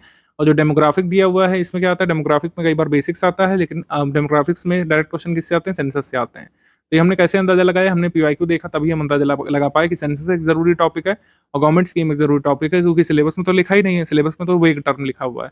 तो यूपीपीएससी का सिलेबस हमसे बहुत कुछ नहीं कहने की कोशिश करता है, हमको जो है अपने कान लगा करके सुनना पड़ता है कि पीवाईक्यू हमसे क्या कह रहा है। तो history of India, national movement हो गया, इंडियन वर्ल्ड ज्योग्राफी हो गया, पॉलिटी हो गया, इन्वायरमेंट हो गया, साइंस हो गया, करंट इवेंट्स हो गया, सबकी तैयारी हम लोग कराते हैं। इसमें आपको ज़्यादा खुद से समझने की ज़रूरत भी नहीं है, मैंने आपको ओवरव्यू के लिए दिया और आप इसका प्रिंट जरूर रखिएगा। बाकी इसका कोई ज़्यादा सरोकार नहीं है आपके तैयारी के जीवन काल में, कि आपको अलग से इसमें रिसर्च डेवलपमेंट नहीं करनी है। स्टडी फॉर सिविल सर्विसेज के पेड बैच में अगर आप आ गए तो इसका मतलब ये है कि आपका जो ये कठिन काम है इससे डिराइव करने का कि क्या क्या आता है, वो काम आपने हमें सौंपा है। आपने फी दे करके यहाँ पर एडमिशन लिया है, इसका मतलब है कि अब हमारी जिम्मेदारी की सिलेबस में जो जो चीज़ें पूछी जाएंगी उसकी तैयारी हम आपको कराएंगे, सिलेक्शन मटेरियल दे करके और प्रैक्टिस रिसोर्स दे करके। हमारी जिम्मेदारी है कि ये सब चीज़ें हम आपको तैयार कराएं, ठीक। अच्छा, एक चीज़ मैं हमेशा चर्चा करना चाहता हूँ कि कभी भी इस जो है मुगालते में नहीं रहिएगा। जैसे यहाँ पे लिखा हुआ है कि क्वेश्चन जो जनरल साइंस के होंगे ये जनरल अप्रिसिएशन और अंडरस्टैंडिंग पर आधारित होंगे और कोई भी सुशिक्षित व्यक्ति डेली ऑब्जर्वेशन के माध्यम से इसको अटेम्प्ट कर सकता है। ऐसा बिल्कुल नहीं होगा, ये सिर्फ लिखने के लिए लिखा है। कोई भी सुशिक्षित व्यक्ति जो किसी अन्य स्ट्रीम में है, मान लीजिए अपने आप इंश्योरेंस कंपनी में काम करने वाले दोस्त को साइंस का क्वेश्चन भेजिएगा किसी भी पेपर से स्क्रीनशॉट काट करके कि कोई 10 में से वो 5 भी कर पाए तो वो नहीं कर पाएंगे। तो अच्छी खासी समझ बनाने की जरूरत पड़ती है। जनरल ऑब्जर्वेशन पर आधारित तो होते हैं लेकिन कोई जनरलाइज्ड व्यक्ति कर नहीं सकता है, एक स्पेशलाइज्ड स्टडी की जरूरत पड़ती है, ये हमेशा अपने ध्यान में रखिए। फिर सीसैट का सिलेबस है। सीसैट में मैं कहूँगा कि आप कुछ विषय जरूर चुन करके रखिएगा कि किससे आप क्वेश्चन अटेम्प्ट करने वाले हैं। ऐसा करना बहुत जरूरी है। जो समझदार व्यक्ति होते हैं, जो सिलेक्ट होने वाले व्यक्ति होते हैं, सीसैट में हमेशा यही पहले से टारगेट करके चलते हैं, पहले दिवस से ही, कि वो किस क्वेश्चन को टारगेट करने वाले हैं। इंग्लिश मीडियम वाले इंग्लिश मीडियम को टारगेट करते हैं, हिंदी मीडियम वाले हिंदी के क्वेश्चन को टारगेट करते हैं, और जो इंजीनियरिंग बैकग्राउंड से हैं या फिर मैथमेटिक्स और जो है साइंस बैकग्राउंड से हैं वो मैथमेटिक्स और एलिमेंट्री मैथमेटिक्स को टारगेट करते हैं, ज्योमेट्री वगैरह को। तो आप पहले से ही अपने टारगेट एरिया जरूर चुन लीजिएगा सीसैट में, क्योंकि सीसैट में जो 200 नंबर का पेपर है उसमें अल्टीमेटली आपको 66 चाहिए। 66 के बाद अगर 96 स्कोर करते हैं आप या 166 स्कोर करते हैं, उससे आयु को कोई लेना देना नहीं है। लेकिन 66 से कम आए तो फिर वहां पर आप गाड़ी फंस जाती है। और पास्ट में ऐसा देखा गया है कि कुछ लोग 66 नंबर भी नहीं ले पाए थे सीसैट में अपना प्रीलिम्स का जीएस वाला कट ऑफ क्लियर करने के बाद भी, तो वहाँ पे समस्या होती है। 200 में से 66 के लिए शुरुआत से ही आपको टारगेट एरियाज अपने सेट करके रखिएगा। बाकी 6500 वाले ग्रुप में और 9000 वाले ग्रुप में जो स्टडी मटेरियल मिलेगा वो सफिशिएंट होगा। और इसमें रिकॉर्डेड वीडियो लेक्चर्स भी अब हमने देना शुरू कर दिया सीसैट में, तो वो आपके लिए हेल्पफुल रहेंगे। कट ऑफ एनालिसिस थोड़ा सा देख लेते हैं। अभी ये मैटर नहीं करेगा कि आपको टारगेट कितना करना है, क्योंकि फर्स्ट स्टेज ऑफ प्रिपरेशन में आप हैं। 2024 का एग्जाम हुआ नहीं है। 2024 का एग्जाम होने के बाद और उसका कट ऑफ भी देखने के बाद हम आपको ओवरऑल पिक्चर क्लियर करेंगे। बाद में आगे मैसेज आते रहेंगे किस तरीके से आपको टारगेट करना है। लेकिन अभी का जो कट ऑफ है इसको देख लेते हैं। पुराना कट ऑफ अगर आप देखेंगे 2018 के 126 नंबर गया था। अभी इसमें फिर कट ऑफ काफी कम होने लग रहे थे। ये मैं हाईएस्ट कट ऑफ बता रहा हूँ यूआर का जो होता है एग्जीक्यूटिव ग्रुप के लिए। 117, 110, 115 गया था, 111 गया था 2022 में। लेकिन अभी अगर आप देखें 2023 में, 2023 का पेपर एक अच्छा खासा लेवल का पेपर आया था, लेकिन इसमें कट ऑफ कितना गया था आप देखेंगे। यूआर के लिए 125 गया था एग्जीक्यूटिव ग्रुप में, और एग्जीक्यूटिव ग्रुप में महिला का कट ऑफ 124 गया था। तो ये अब तक का हाईएस्ट हम लोग कह सकते हैं 2018 के बाद से। 5 साल बाद ऐसा हुआ क्यों? इसके 2 कारण थे। सबसे पहला कारण ये था कि जो है सीट नंबर ऑफ कम बहुत हैं, नंबर ऑफ सीट्स काफ़ी कम है। नंबर ऑफ सीट्स कम होने के साथ साथ एग्जीक्यूटिव ग्रुप की सीट्स भी काफ़ी कम थी। एक तो ये कारण था। दूसरा ये कारण था कि लगातार लोग अब इवॉल्व हो रहे हैं, लोग ज़्यादा नंबर ऑफ सही क्वेश्चंस निकाल रहे हैं। इसको आप डिनाई नहीं कर सकते हैं। पेपर जितना डिफिकल्ट हो रहा है, मॉडरेट हो रहा है, लोगों की क्षमताएं बढ़ती जा रही हैं, लोग अच्छे नंबर ऑफ क्वेश्चंस भी अटेम्प्ट करने लग रहे हैं। तो ये आप मान के करके चलिए कि आपको अच्छा खासा कंपटीशन फेस करना पड़ेगा, और उसी के हिसाब से तैयारी यहाँ पे बताई जा रही है। डेली 4-5 घंटे जुटना ऐसा ही नहीं बताया जा रहा है, आपको ऐसा करने की आवश्यकता है। अगर आप वाकई में जो है फाइनली सिलेक्ट होना चाहते हैं, तो इसका मतलब है कि अच्छी खासी मेहनत करनी पड़ेगी। एक मॉडरेट डिफिकल्ट लेवल के पेपर में भी इस तरीके का कट ऑफ अगर आ रहा है, तो ये आप इसे समझिए कि नंबर ऑफ सीट्स कम है और मेहनत यहाँ पर ज़्यादा डिमांडिंग है। अभी के लिए अपने ऊपर लोड नहीं लीजिएगा कि 125 लाना है हमको 200 में, कि 130 लाना है, कि 140 लाना है, कि 110 लाना है। अभी ये सब नहीं लोड लेना है। अभी आपको बेसिक प्रिपरेशन की ओर आगे बढ़ना है। सेकंड स्टेज में और थर्ड स्टेज ऑफ प्रिपरेशन में आगे हम गाइड करेंगे आपको ग्रुप में ही कि क्या आपको कट ऑफ टारगेट रखना चाहिए, किस किस नंबर पे टारगेट करना चाहिए, वो अभी बाद में बताया जाएगा। अभी सिर्फ नंबर के बारे में जानकारी रखिए, अवेयरनेस रखिए। आपको कितना टारगेट करना है आपके एग्जाम के लिए हम बाद में बताएंगे 2024 वगैरह का एग्जाम होने के बाद। जैसा कि हमने बात की, प्रैक्टिस रिसोर्सेज का बहुत महत्व है, और अपडेटेड प्रैक्टिस रिसोर्सेज में से टेस्ट सीरीज जो है स्टडी फॉर सिविल सर्विसेज की कैसे आपको मिलेगी ग्रुप में, इसको देख लेते हैं। 1 फरवरी 2025 से हम लोग शुरू करेंगे इसमें, और जैसे जैसे आप आगे बढ़ते जाएंगे उन्हीं सब्जेक्ट्स का आगे टेस्ट भी होता हुआ देखने को मिलेगा। 1 फरवरी 2025 से शुरू होकर के आगे ये मिलता रहेगा, और टेंटेटिव डेट हमने बनाई है कि 10 अप्रैल 2025 तक आपको ये फुल इन टेस्ट भी मिल जाए। ये सारी डेट्स टेंटेटिव हैं अभी के लिए। अभी परीक्षा प्रोग्राम के बारे में निश्चितता है कि 2024 का मेंस कब होता है, 2025 का नोटिफिकेशन कब देखने को मिलता है। हमें उम्मीद है कि जनवरी मंथ में कुछ अपडेटेड कैलेंडर हमको देखने को मिलेगा, उसके हिसाब से टेस्ट सीरीज की डेट्स हम एडजस्ट करेंगे। अगर हमें लगता है कि प्रीलिम्स काफी दिन बाद होगा, टेंटेटिव टाइम प्लान की डेट से आगे अगर होगा आयोग के द्वारा पेपर, तो हम इसमें आगे शिफ्ट कर देंगे इसको, जिससे लेटेस्ट करंट अफेयर जो है टेस्ट सीरीज में शामिल किया जा सके। ये टेस्ट सीरीज का टाइम अभी टेंटेटिव रहेगा, मतलब इसमें चेंजेस किए जा सकते हैं। स्टूडेंट्स के हित में जो भी चेंजेस होंगे वो आगे किए जाएंगे। टेस्ट कैसे होता है ग्रुप में, समझ लेना है। टेस्ट बिल्कुल ट्रेडिशनल ऑफलाइन फॉर्मेट जैसा होता है। रात 8 बजे जिस भी डेट पर टेस्ट शेड्यूल्ड रहेगा, अगर टेस्ट शेड्यूल में कोई परिवर्तन होगा तो पहले आपको बता दिया गया होगा। अदरवाइज जो शेड्यूल दिया गया है उस हिसाब से टेस्ट आपके ग्रुप में अपलोड होगा पीडीएफ फॉर्मेट में। स्टडी मटेरियल ग्रुप में नोटिफिकेशन आ जाएगा कि पीडीएफ आ चुकी है टेस्ट की। ठीक है, टेस्ट में आप उसको ओपन करेंगे पीडीएफ व्यूअर से, आप उसको प्रिंट करके भी पढ़ सकते हैं। टेस्ट सीरीज के टेस्ट को as a question paper offline format में भी प्रिंट करा के पढ़ सकते हैं, प्रिंट करके, या फिर इसे ऑनलाइन फॉर्मेट में जैसा मैं दिखा रहा हूँ वैसे भी पढ़ा जा सकता है। बस आपको एक ओएमआर लेना है। ओएमआर का सैंपल भी हमारी टीम अपलोड कर देगी। तब तक ओएमआर का प्रिंट लेकर के, या फिर एक जो डमी ओएमआर बिकते हैं मार्केट में, उससे आपको इसको अटेम्प्ट करना है, और फिर आपको उसका आंसर मिलाना है, जो हम आंसर की देंगे। और जहां जहां पर जरूरी होगा एक्सप्लेनेशन भी हमारी टेस्ट सीरीज में होता है। तो स्टडी फॉर सिविल सर्विसेज की टेस्ट सीरीज लेटेस्ट ट्रेंडो पैटर्न के हिसाब से बनाई जाती है। तभी हमने इसको फेब से रखा है, क्योंकि तब तक तो पेपर हर हाल में हो ही चुका होगा 2024 का, और अन्य पेपर जो होते रहते हैं यूपीपीएससी के, उनसे सीख लेकर के, उनसे ये सब चीजें एक्सट्रैक्ट करके कि किस तरीके से इन्फॉर्मेशन पूछी जा रही है, क्या क्या नई इन्फॉर्मेशन पूछी जा रही है, उनके सोर्सेज क्या है, क्या उन सोर्सेज से और भी तथ्य बन सकते हैं, इन सारी चीज़ों का एनालिसिस करते हुए हमारी स्टडी फॉर सिविल सर्विसेज की टीम टेस्ट सीरीज बनाती है। और इस टेस्ट सीरीज से कई बार ऐसा हुआ है कि एक क्वेश्चन और उसके एक्सप्लेनेशन से एक नहीं बल्कि 2-2, 3-3 क्वेश्चन जो है सही किए जा सकते हैं एक्चुअल पेपर में, और इसके प्रूफ वगैरह सब हमने डाले हुए हैं। टेस्ट सीरीज का बहुत महत्व है। स्टडी मटेरियल पढ़ने के बाद, रिकॉर्डेड वीडियो लेक्चर्स देखने के बाद जब आप अटेम्प्ट करते हैं टेस्ट सीरीज को, तो आप अपना आकलन कर पाते हैं कि कितना हम समझ पाए और कितना पहुंच रहे हैं। स्टडी फॉर सिविल सर्विसेज की टेस्ट सीरीज हमेशा एक हाई लेवल पे होती है, और कई बार लोगों ने क्लेम किया है कि वो लोग इतने प्रीलिम्स क्लियर कर चुके हैं, लेकिन हमारी टेस्ट सीरीज में कई बार 50% नंबर भी नहीं स्कोर कर पाते हैं। यानी कि अगर फुल इन टेस्ट है 150 प्रश्नों का तो बहुत मुश्किल से लोग 70-75 तक पहुंच पाते हैं, और वैसे लोग जो कई बार अपना प्रीलिम्स क्लियर कर चुके हैं। तो स्टडी फॉर सिविल सर्विसेज हमेशा इस लेवल को मेंटेन करता है कि आप ओवर कॉन्फिडेंस में ना आए, बल्कि जो क्वेश्चन गलत हुए हैं वो कैसे गलत हुए हैं उसका आकलन कर सकें और हमारे एक्सप्लेनेशन को पढ़ें, जो कि कई बार आपके कह सकते हैं स्टडी मटेरियल बूस्टर के रूप में काम करता है। संपूर्ण स्टडी मटेरियल और सिलेबस के मोस्ट इंपॉर्टेंट तथ्यों का रिवीजन कई बार आप हमारी टेस्ट सीरीज और उसमें दिए हुए एक्सप्लेनेशन से कर पाते हैं। टेस्ट सीरीज के साथ पेड क्विज का भी बहुत महत्व है प्रैक्टिस रिसोर्स के रूप में। जैसे कि हमने बताया था, विद प्रूफ की कई बार 40 से 45 से 55 क्वेश्चन तक भी स्टडी फॉर सिविल सर्विसेज के पेड क्विज ग्रुप से आ चुके हैं। जितना जितना एग्जाम लेट होता जाता है, हमारा स्टडी फॉर सिविल सर्विसेज का जो क्विज ग्रुप का कंटेंट है उतना ही रिच होता जाता है। हम ये रिकमेंड करते हैं कि 6 से 7 हज़ार क्वेश्चन मैंडेटरली आपको सॉल्व करने पड़ते हैं। जितने ज्यादा इसके ऊपर करेंगे उतना ही लाभ स्टूडेंट को होता है। एग्जाम में कई तरीके के ऐसे क्वेश्चन आते हैं जो प्रैक्टिस पे आधारित होते हैं। अगर आपने अच्छी प्रैक्टिस करी है तो बिना उसका एक्चुअल आंसर जाने भी उसको सही कर सकते हैं आप, या आप खुद महसूस करने लगेंगे जो बात मैंने कही। इसको अटेम्प्ट कैसे करना है इसको देख लेते हैं। जैसे फर्स्ट क्वेश्चन का लिंक यहाँ पे गिवन है आपके पिंड मैसेज में। पिंड मैसेज में यहाँ पर जाएंगे, यहाँ पर हल्का सा टच कर दीजिएगा अपने डिवाइस में, हल्का सा टच करेंगे, यहाँ पर फर्स्ट क्वेश्चन का लिंक आ चुका है। फर्स्ट क्वेश्चन के लिंक पर ऐसे टैप करेंगे तो फर्स्ट क्वेश्चन आपको यहाँ पे दिखने लगेगा इस तरीके से। पहला क्वेश्चन ये हमने पूछा हुआ है इसमें कि निम्नलिखित में से शहीद होने वाले सबसे कम उम्र के स्वतंत्रता सेनानी कौन से हैं। इसमें कुछ वीडियोस भी मैं डालता रहता हूँ जरूरी वाले, जैसे लैग्रेंज पॉइंट है, बहुत जरूरी तथ्य हो सकता है जो मैंने डाला था इसका वीडियो। ऐसे कुछ और भी वीडियोस आगे आपको देखने को मिलेंगे। कई सारी हम लोग पिक साझा करते हैं जिससे क्वेश्चन आने की उम्मीद होती है, ठीक है। तो ये पिक रिवीजन वगैरह आगे चलता रहता है, ये एग्जाम के समय होता है। लेकिन अभी आपका काम क्या है, अभी आपका काम है जो आपको इनिशियल स्टडी मटेरियल बताया गया है, जो बेसिक बुक्स हैं इनिशियल, जो स्टेज 1 अभी आपको बताया जाएगा वीडियो के अंतिम हिस्से में, उसको पूरा करिएगा। तो स्टेज 2 में जब आप एंटर कर चुके होंगे तब आप कुछ करना चालू कर सकते हैं। अगर बिल्कुल बिगिनर है तो यही पैटर्न फॉलो करिएगा। अगर आपको लगता है कि आपने कुछ पढ़ रखा है तो पेड क्विज लगाना शुरू कर सकते हैं। अभी एक दिन में 100 क्वेश्चन नहीं लगाने हैं, ना ही इसकी रिक्वायरमेंट है। आप क्वेश्चन बचा करके रखिए, जब आप सारी चीजें पढ़ चुके होंगे तब आपको इनकी जरूरत पड़ेगी। आप अभी के लिए मैक्सिमम 20 क्वेश्चन जो है डेली सॉल्व कर सकते हैं, इतना सफिशिएंट होगा।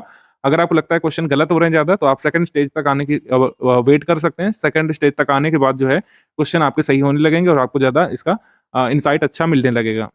यूपीएससी जीएस पेपर 1 में प्रीवियस ईयर में किस सब्जेक्ट या टॉपिक से कितने क्वेश्चंस बनते हैं इसको भी एक बार ब्रीफली देख लेते हैं, समझ लेते हैं। जैसे हिस्ट्री ऑफ इंडिया यानी कि एंशिएंट मिडिवल हिस्ट्री से कुल मिलाकर 15 क्वेश्चन आए थे 2023 में। 2022 में भी 15 क्वेश्चन इसमें आए थे और 8 क्वेश्चन आए थे 2021 वाले पेपर में, एंड 16 क्वेश्चन 2020 वाले पेपर में। 2019 वाले में 13 सवाल इसमें आए थे। इंडियन नेशनल मूवमेंट या फिर मॉडर्न हिस्ट्री से आए थे 11 प्रश्न, 9 प्रश्न, 11 प्रश्न, 6 और 9। तो इस तरीके से आप मान के चलिए 1/6 लगभग वेटेज जो होता है 28 से 29 से 30 क्वेश्चन ओवरऑल हिस्ट्री पोर्शन से बनते हैं। तो काफ़ी इंपॉर्टेंट टॉपिक होता है हिस्ट्री प्रीलिम्स एग्जाम के लिए। और इंडियन इकोनॉमी से 11 सवाल आए थे जिसमें 7 करंट अफेयर के थे, इसमें 4 प्रश्न आए थे, इसमें करीब 2 करंट अफेयर के थे। 8 क्वेश्चन इसमें आए थे 2021 में, मोस्टली करंट अफेयर से लिंक होकर के आए थे। तो इकोनॉमी स्टैटिक और इकोनॉमी करंट अफेयर में क्या डिफरेंस होता है इसको एक बार देख लेते हैं। इकोनॉमी स्टैटिक और इकोनॉमी करंट अफेयर क्वेश्चन में डिफरेंस होता है, जब भी हम डेफिनेशन बेस्ड क्वेश्चन या फिर एनसीईआरटी बेस्ड क्वेश्चन या फिर जो इस्टेब्लिश्ड नॉर्म्स हैं, जो नियम है, नियम कायदे कानून जो सरकार बना चुकी है उस पर बात करते हैं, तो वो होता है आपका इकोनॉमी स्टैटिक, हम लोग उसको बोलते हैं। जैसे इसमें पूछा कि पावर्टी एस्टिमेशन का क्या मेथड भारत में फॉलो किया जाता है, तो हेड काउंट रेशियो फॉलो होता है। कैलोरी इनटेक से भी पावर्टी एस्टिमेशन भारत में हुआ है, और हाउस होल्ड कंजप्शन एक्सपेंडिचर से होता है। पर कैपिटा इनकम से भारत में कभी पावर्टी एस्टिमेशन होता नहीं, क्योंकि पर कैपिटा इनकम भारत में नहीं अवेलेबल हो पाती है कई बार, और एक कुछ पैरेलल इकोनॉमीज भारत में चल रही हैं, इनफॉर्मल सेक्टर है। तो इसमें क्या होता है कि भारत में पर कैपिटा इनकम से पावर्टी एस्टिमेशन नहीं हुआ है कभी आज तक। तो ये हो गया इकोनॉमी। अब मान लीजिए पावर्टी एस्टिमेशन का कोई नया मेथड अनाउंस हो जाता है तो वो हो जाएगा इकोनॉमी करंट अफेयर। जैसे इकोनॉमी करंट अफेयर में जो नया इकोनॉमिक सर्वे या फिर जो नया बजट आता है उससे कई बार प्रश्न आते हैं। ये पेपर है 2020 वाले पेपर का, और इसमें बजट 2020-21 से देखिए प्रश्न पूछा गया है। कृषि की आय दोगुनी करने के लिए ग्रामीण विकास पर ध्यान केंद्रित किया गया है बजट 2020-21 में, और इसमें 16 पॉइंट प्रोग्राम कृषि सिंचाई ग्रामीण विकास के लिए यहाँ पे अनाउंस किए गए थे। तो अब आप ये मान के चलिए अगर बजट से आपके 2025 वाले पेपर में सवाल आया तो किस बजट से प्रश्न आएगा, बजट आएगा बजट 2025-26 से, ये आप मान के चलिए। तो बजट 2025-26 से यहाँ पे प्रश्न पूछा जाएगा, ना कि बजट 2020-21 से। तो ये हो गया इकोनॉमी करंट अफेयर। जैसे बजट से प्रश्न बन सकता है, 2021 वाले एक पेपर में पूछा गया था कि 2021-22 के बजट में जो एलोकेशन किए गए उसके हिसाब से इसको क्रम से लगा दीजिए, ठीक है। तो ये हो गया। मैं आपको जो बताने की कोशिश कर रहा हूँ कि जब भी इकोनॉमी करंट अफेयर का सवाल होता है तो वो प्रश्न हर साल बदल जाएगा। आपकी बार जो सवाल आएगा 2024 वाले पेपर में या फिर आपके 2025 वाले पेपर में वो लेटेस्ट बजट से आएगा, पुराने बजट से नहीं। जैसे पुरानी कोई गवर्नमेंट स्कीम पूछी या पुरानी जो कमिटीज़ हैं पावर्टी एस्टिमेशन संबंधित या फिर किसी अन्य कार्य के लिए बनाई गई कमेटी, उससे संबंधित अगर चीज़ें पूछेंगे तो उसको हम लोग कहेंगे इकोनॉमी करंट अफेयर। जैसे पुरानी स्कीम्स इसमें पूछी है, नाबार्ड की स्थापना कब हुई, किसान क्रेडिट कार्ड कब आया था, और establishment of regional rural bank ये कब कब हुआ था। तो ये आपका इकोनॉमी स्टैटिक हो गया। इकोनॉमी में डेफिनेशन बेस्ड क्वेश्चन की कोर इन्फ्लेशन क्या होता है, हेडलाइन इन्फ्लेशन क्या होता है, WPI क्या होता है, CPI क्या होता है, ठीक है, एब्सोल्यूट पॉवर्टी किसे कहते हैं, ये सब जो चीज़ें डेफिनेशन बेस्ड है, जो इस्टेब्लिश डेफिनेशन है उसको हम लोग बोलेंगे इकोनॉमी स्टैटिक, और जो नवीन चीज़ें पूछेंगे उसको बोलेंगे इकोनॉमी करंट अफेयर। जैसे अगर आपसे पूछें कि रिप्लेसमेंट लेवल फर्टिलिटी की वैल्यू क्या होती है, तो ये हो जाएगा 2.1, ये स्टैटिक हो गया। लेकिन अभी भारत में पूछें कि TFR कितनी चल रही है, जैसे ये पूछा प्रीवियस ईयर में 2015-16 के हिसाब से, अगर 19-20 के हिसाब से पूछें तब ये आंसर डिफरेंट हो जाएगा, तो इसको हम लोग बोलेंगे economy current affair. General science के इसमें क्वेश्चन ज़्यादा आते हैं। साइंस टेक्नोलॉजी क्वेश्चन UPPSC में कम आते हैं। साइंस टेक्नोलॉजी जैसे UPSC में आजकल ज़्यादा पूछी जा रही है, इसमें जनरल साइंस आती है। जनरल साइंस और साइंस टेक में क्या अंतर है, इसको भी देख लेते हैं थोड़ा सा। जनरल साइंस का मतलब हो गया जो हम चीज़ें डेफिनेशन NCERT में पढ़ते हुए आ रहे हैं, जो इस्टेब्लिश्ड चीज़ें हैं, जैसे कौन क्या होता है, हमारे बॉडी की वर्किंग कैसी होती है, कौन से केमिकल का क्या यूज़ है। जैसे आपसे पूछ लें कि वुड स्पिरिट जो है किसे कहते हैं, वुड स्पिरिट, वुड स्पिरिट क्या है, मिथाइल एल्कोहल है, मिथाइल एल्कोहल इसी को बोलते हैं, और इसी को बोलते रहेंगे जब तक ये बदल नहीं दिया जाता। जबकि जो टेक्नोलॉजी है वो लगातार चेंज हो रही है। AI आया है, फिर आपने देखा कई सारे GPT सिस्टम आ गए हैं, GPT का फुल फॉर्म आपसे पूछ लें, या फिर जो कई सारे लार्ज लैंग्वेज मॉडल्स आ गए हैं, लार्ज लैंग्वेज मॉडल्स, LLM जिसको बोलते हैं, कई सारे नए रोबोट्स चैटबॉट्स लॉन्च किए जा रहे हैं। तो ये तो लगातार बदल रहे हैं ना। जैसे ChatGPT किसका था, OpenAI का था, फिर गूगल ने अपना कौन सा लॉन्च किया है, बार्ड लॉन्च किया है, एलॉन मस्क ने अपनी कंपनी का अलग लॉन्च किया है। तो इन सब के नाम जो है ये तो हम नहीं पढ़ सकते हैं पहले से किसी बुक में, ये तो नवीन टेक्नोलॉजी है जो जनरली इवॉल्व हो रही है। भारत का जो चंद्रयान मिशन है वो कंप्लीट हो चुका है, अब हम गगनयान की ओर देख रहे हैं, समुद्रयान की ओर देख रहे हैं, नए नए मिशन आ रहे हैं। भारत ने जो अपना लक्ष्य रखा है अपना इंटरनेशनल स्पेस सेंटर स्थापित करने का, वो कब तक का है, ये सब चीज़ें नवीन टेक्नोलॉजी है। और जो हमारी बॉडी की वर्किंग है, जो केमिकल फार्मूलाज है जो हम लोग पढ़ते हुए आ रहे हैं, किस राशि का क्या यूनिट होता है, वो सारी चीज़ें, किस हम लोग क्वांटिटी से क्या क्या मापते हैं। जैसे 2021 वाले पेपर में पूछा था कि ब्लड ग्लूकोज लेवल किससे मापते हैं।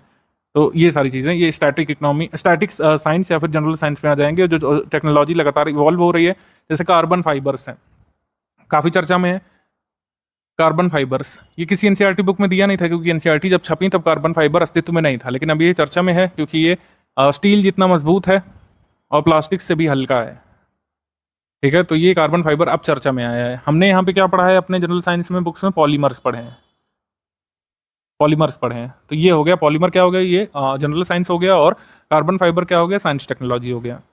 तो जनरल साइंस के आपके 19 सवाल, 22 सवाल, 24, 11, 22 इस तरीके से आते हैं। साइंस टेक्नोलॉजी वाले प्रश्न हमारे मंथली करंट अफेयर से कवर हो जाते हैं, तो उसको अलग से आपको पढ़ने की जरूरत नहीं पड़ती। मंथली करंट अफेयर में ऑलरेडी एक सेक्शन अब हमारे मैगजीन में होने लगा है, साइंस टेक्नोलॉजी वाला, उससे कवर हो जाते हैं सारे सवाल। इंडियन पॉलिटी के 22 प्रश्न इसमें, 16 प्रश्न इसमें, 26 इसमें, 20 इसमें और 22 इसमें, इस तरीके से आए, मतलब 20 के अराउंड पॉलिटिक्स सवाल आने ही आने हैं। इंडियन ज्योग्राफी, वर्ल्ड ज्योग्राफी 21 से लेकर 22-23 प्रश्न इसमें कई बार आ जाते हैं। 21 इधर आए, 18, 16, 16, 18 इस तरीके से प्रश्न आए। फिर आप देखें इन्वायरमेंट इकोलॉजी से 6 प्रश्न, 8 प्रश्न, 4, 13 प्रश्न भी आ चुके हैं एक ईयर में, 12 प्रश्न आ चुके हैं।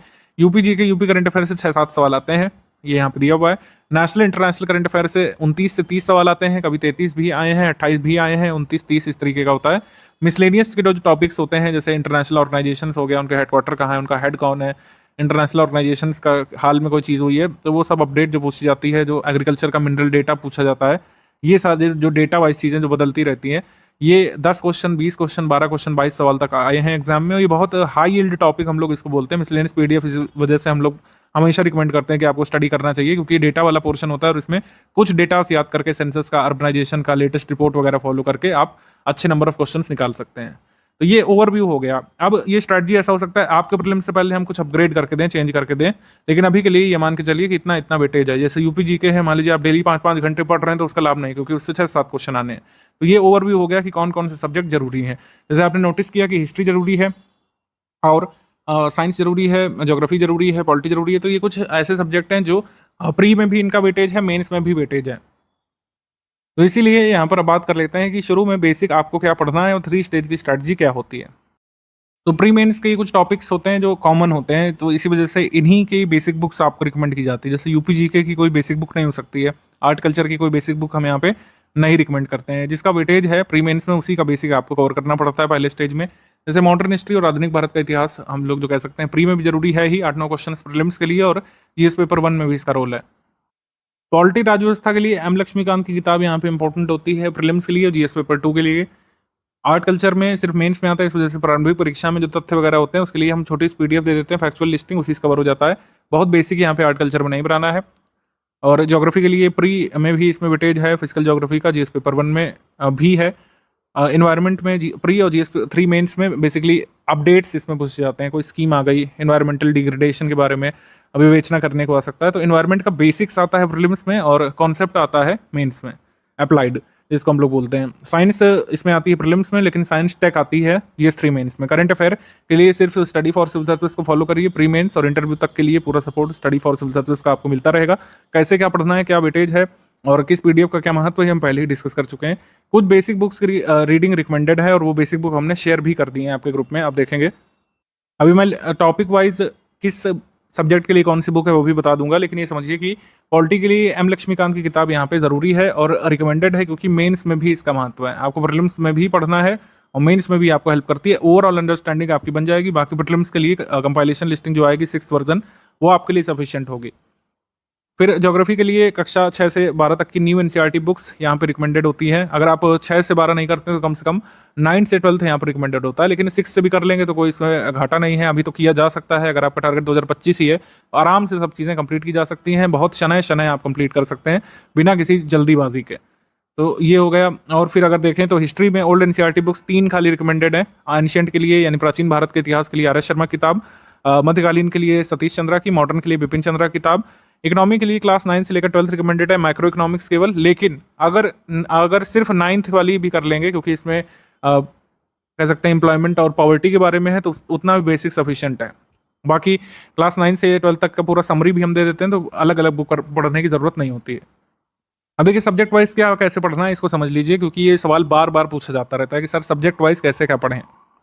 हिस्ट्री के लिए क्या करना है? हिस्ट्री के लिए जो ऊपर बेसिक बुक बताई गई है उसकी एक रीडिंग करना है। एंशिएंट के लिए आर एस शर्मा की, मिडवेल के लिए सतीश चंद्रा की, एस चंद्रा की, और मॉडर्न के लिए जो कह सकते हैं बिपिन चंद्रा की किताब है। अगर आपके पास बिपिन चंद्रा नहीं है स्पेक्ट्रम में तो उससे भी कंप्लीट कर सकते हैं अगर चाहें तो। वैसे बिपिन चंद्रा आपको करना चाहिए, क्योंकि बहुत ज़्यादा फैक्ट में नहीं डूबना है शुरू से, आपको बेसिक स्टोरी लाइन बनानी है हिस्ट्री के लिए। अच्छा, कुछ लोग समझते हैं कि इन किताबों से क्या पेपर में हो जाएगा, ऐसा कुछ नहीं। ये सब बेसिक बनाने के लिए है और बेसिक बनाना ज़रूरी है, तभी आपको कंपाइलेशन लिस्टिंग का मैक्सिमम बेनिफिट मिलता है। तो क्या करना है, आपको बेसिक बुक की रीडिंग करनी है एक बार। फिर क्या कर सकते हैं, स्टडी फॉर सिविल सर्विस का पापा वीडियो, एंशिएंट का, मिडवेल का, मॉडर्न का कवर कर सकते हैं रिवीजन के लिए। अगर वीडियो आपको लंबा लगता है, वीडियो देखने का आपके पास कोई टाइम नहीं है, तो आप क्या कर सकते हैं कि जो बेसिक बुक है उसकी आप एक बार रीडिंग कर लीजिए और हिस्ट्री के जो क्वेश्चन है उनको लगा लीजिए, और जो समरी पीडीएफ है हिस्ट्री की उसको एक बार रीड कर लीजिए, वो भी सफिशिएंट है। पापा वीडियो आप स्किप कर सकते हैं। अगर पापा वीडियो देखते हैं तो समरी स्किप कर सकते हैं। कोई भी एक काम आप करिए, हिस्ट्री के क्वेश्चंस लगाते रहिए, फिर आपको कंपाइलेशन लिस्टिंग मिल जाएगी सेकंड स्टेज के कंप्लीट होते ही। और फिर जो है आप कंपाइलेशन लिस्टिंग पढ़ते रह सकते हैं, क्विज के क्वेश्चंस करिए, पीवाईक्यू करिए। इस तरीके से हिस्ट्री प्रीलिम्स के लिए पूरी होगी। अब ज्योग्राफी के लिए सुनिए। ज्योग्राफी के लिए एनसीईआरटी 6 से 12th बेसिक बुक आपको कंप्लीट करनी चाहिए, बिल्कुल की भी जा सकती है। सभी का क्लास वाइज पापा वीडियो बना हुआ है। अगर आपको लगता है कभी बुक नहीं पढ़े हैं ज्योग्राफी की, तो क्या करिए, पापा वीडियो देख डालिए एक बार पहले और फिर बुक पढ़ना शुरू करिए, आपको सब चीज़ें अच्छे समझ में आएगी। बुक में भी कोई लेटेस्ट अपडेट नहीं फॉलो करिए कि अरे सर इसमें तो जुपिटर के सैटेलाइट ही गलत लिखे हुए हैं। देखिए एनसीईआरटी से बेसिक बनाना है, आपको फैक्ट नहीं कवर करना है।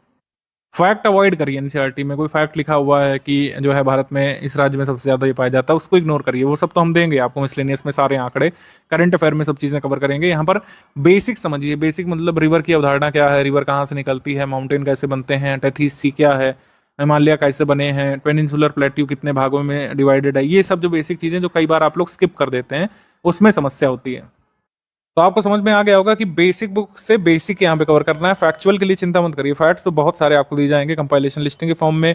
आपको क्विज कराई जाएगी, टेस्ट सीरीज में बहुत सारे फैक्ट जो जरूरी वाले सब कराए जाएंगे, लेकिन अभी बेसिक बनाइए। बेसिक के बिना फिर फैक्ट तैयार करने में लोगों को बहुत समस्या होती है। जो अभी बैठे रहते हैं और फिर सोचते हैं कि बस क्या है, कंपाइलेशन लिस्टिंग पढ़ के प्रीलिम्स निकाल देंगे, तो उनका क्या रहता है कि ना प्रीलिम्स अच्छे से निकल पाता है, मान लीजिए निकल भी गया तो वो मेन्स का नहीं कर पाते हैं। बेसिक जरूरी है, इसके लिए बेसिक को इग्नोर नहीं करिए। मैं रिपीट कर देता हूँ, 6 से 12 तक की बेसिक बुक्स आपको एनसीईआरटी वाली न्यू जो दी गई हैं, जिसकी पीडीएफ आपको ग्रुप में दे दी गई है हिंदी इंग्लिश में अलग अलग, उसको कवर कर लीजिए। उसके बाद स्टडी फॉर सिविल सर्विसेज की लिस्टिंग कंपाइलेशन यहाँ पे सफिशिएंट होगी। ज्योग्राफी के क्वेश्चन बैंक आप लगा सकते हैं, पीवाईक्यू लगा सकते हैं। इसको कंप्लीट करने के बाद और कंपाइलेशन लिस्टिंग का वेट कर लीजिए। जब तक नहीं होता तब तक इसी को रिवाइज करते रहिए। पॉलिटी के लिए लक्ष्मीकांत सिर्फ एक किताब जो बताई गई जो आपको बाहर से लेना है। लक्ष्मीकांत की बुक हम नहीं शेयर कर सकते हैं अपने पेड ग्रुप में, क्योंकि वो कॉपीराइटेड मटेरियल है, किसी और का कॉपीराइट है। आप उसको खुद परचेज करिए शॉप से। आप 6th एडिशन ले सकते हैं, 7th भी अब आ गया उसका। कुछ चैप्टर्स यूपीएससी के लिए जो जुड़े हैं 7th में, वो बहुत ज़्यादा इंपॉर्टेंट नहीं है, 6th से भी काम हो जाएगा जिनके पास 6th है। उससे आप बारीकी से समझने की कोशिश करिए। जो पॉलिटी है, इंडियन पॉलिटी का जो बेसिक्स है उसकी समझने की कोशिश करिए। प्रीलिम्स में ज़्यादातर लिस्टिंग्स ऑफ फैक्ट आते हैं, तो लेकिन जीएस पेपर 2 जो है उसके लिए अवधारणाएं बनाने के लिए बहुत ज़रूरी है लक्ष्मीकांत की रीडिंग। लक्ष्मीकांत की बुक पढ़ने के बाद पॉलिटी के टॉप 500 क्वेश्चन हमने प्रैक्टिस के लिए दिए हैं, उसको आप फॉलो कर सकते हैं। तब तक फिर कंपाइलेशन लिस्टिंग आ जाएगी, उससे आप प्रीलिम्स के लिए रिवाइज करते रहिए। विज्ञान के लिए स्टडी फॉर सिविल सर्विसेज के लिए पापा वीडियो की पीडीएफ हमने दे दी है, उससे आप बेसिक बनाइए। टॉप 600 एनसीईआरटी क्वेश्चंस दे दिए हैं, एनसीईआरटी बुक्स के ही, उसको आप लगा सकते हैं। और कंपाइलेशन लिस्टिंग जो आ जाएगी प्रीलिम्स के लिए वही सफिशिएंट होगी। साइंस के लिए, साइंस की आपको बुक क्लास वाइज नहीं पढ़नी है, जो पापा वीडियो दिया गया है वही सफिशिएंट है। और पापा वीडियो नहीं पढ़ सकते हैं, पापा वीडियो की पीडीएफ भी हमने बना करके दे दी है। इन्वायरमेंट के लिए स्टडी फॉर सिविल सर्विस की समरी पीडीएफ, टॉप 400 क्वेश्चन फिलहाल दे दिए गए हैं, इससे इतना ही सफिशिएंट है अभी के लिए। स्टडी फॉर सिविल सर्विस की समरी से बेसिक बनाइए, क्वेश्चन की प्रैक्टिस कर लीजिए। इन्वायरमेंट की कंपाइलेशन लिस्टिंग जो आ जाएगी प्रीलिम्स के लिए, केवल उसी को पढ़िएगा। मेंस के लिए भी इन्वायरमेंट का जो आपको कंटेंट मेंस ग्रुप में अलग से मिला होगा उससे होगा, क्योंकि इन्वायरमेंट में ज़्यादातर करंट अफेयर आते हैं मेंस में। अर्थव्यवस्था के लिए हमने बताया क्लास 9 से 12 तक की मैक्रो इकोनॉमिक्स की समरी हमने दे दी है। अगर बुक पढ़ना चाहते हैं तो 9th की जरूर पढ़ लीजिए, अदरवाइज बुक्स आप स्किप करके ये समरी दी हुई है ना, इसको पढ़ लीजिए आप। और फिर इकोनॉमी की हमने बेसिक फैक्ट की डेफिनेशंस की कंपाइलेशन दे दी है स्टैटिक इकोनॉमी के लिए। मतलब स्टैटिक इकोनॉमी आप लोग अगर सोच रहे हो कि कैसे तैयार करें, तो जो इकोनॉमी की हमने कंपाइलेशन पीडीएफ दे दी है ग्रुप की शुरुआत में ही, उससे आपकी स्टैटिक इकोनॉमी और जो बेसिक कॉन्सेप्ट है वो कवर हो जाएंगे इकोनॉमी के। आप इन्फ्लेशन की डेफिनेशन नहीं जानते हैं, आप अगर WPI नहीं जानते हैं, कितने इंडेक्सेस आते हैं, कोर इंडस्ट्रीज भारत की कौन कौन सी है, भारत की इंडस्ट्रियल पॉलिसी कितनी बार रिवाइज हुई है, ये सारी चीज़ें सब इसमें बेसिक इकोनॉमी कंपाइलेशन में कवर करा दी गई है। तो करंट अफेयर इकोनॉमी का कैसे कवर होगा? करंट अफेयर कवर होगा जब यूनियन बजट, यूपी बजट, ये सब आपको नया दिया जाएगा। इकोनॉमिक सर्वे जो सरकार द्वारा नया जारी किया जाएगा 2025 वाला, वो दिया जाएगा। बजट 2025 वाला जरूरी है, हालांकि 24 वाला भी आपको मिल जाएगा रेफरेंस के लिए, अच्छे समझने के लिए। जब बजट का हम बनाएंगे, क्योंकि चुनाव के बाद ही अब बजट आएगा, ये चुनाव का वर्ष है तो बजट फेब में नहीं आता, जुलाई में आता है। तो जुलाई तक जो बजट आएगा उसको हम लोग समराइज करके आपके ग्रुप में देंगे। बाकी करंट अफेयर के लिए हमने बता दिया, daily current affair basic understanding और मेंस की अंडरस्टैंडिंग के लिए पढ़ते रहिए। डेली अपडेट्स के लिए डेली करंट अफेयर का जो कह सकते हैं क्विज वगैरह है, ये शुरू हो जाएगा। क्विज ग्रुप आपका शुरू होगा 2024 के प्रीलिम्स होने के बाद, मतलब जुलाई एंड तक आप मान के चलिए आपका क्विज ग्रुप शुरू हो जाएगा। मंथली करंट अफेयर पीडीएफ हर माह के अंत में भेजी जाती है, प्रारंभिक परीक्षा में पूछे जाने वाले सवालों को कवर करती है, तो आपको कवर करते रहना है। जैसे जैसे दी जा रही है उसको कवर करते रहिए। मिसलेनियस टॉपिक्स जो अपडेटेड अभी तक है वो हमने दे दिए हैं। 2025 में आपका पेपर है, कई आंकड़े कई बार बदल जाते हैं, तो जो भी अपडेट होगा, मान लीजिए ISFR नई आएगी आपके एग्जाम के लिए, वो आपको अपडेट करके दी जाएगी।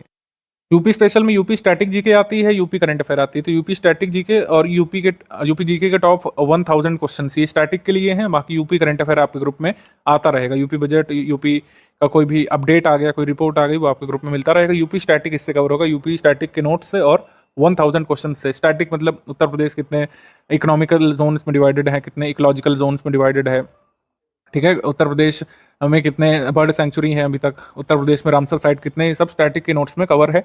और उत्तर प्रदेश का जितना भी करंट अफेयर वो आपको मंथली बेसिस पर मिलता रहेगा। तो आई होप अब सब्जेक्ट वाइज क्लियर होगा क्या कैसे करना है। प्रायोरिटी वगैरह अभी आप छोड़ सकते हैं, क्योंकि अभी एकदम तो नज़दीक है नहीं प्रीलिम्स, अभी काफ़ी टाइम है हमारे पास, अभी तो आपको स्टडी ओरिएंटेशन बनाना है। तो ये प्रायोरिटी वाला छोड़ दीजिए, अभी किस तरीके से कैसे सब्जेक्ट वाइज आपको स्टडी करना है ये समझिए।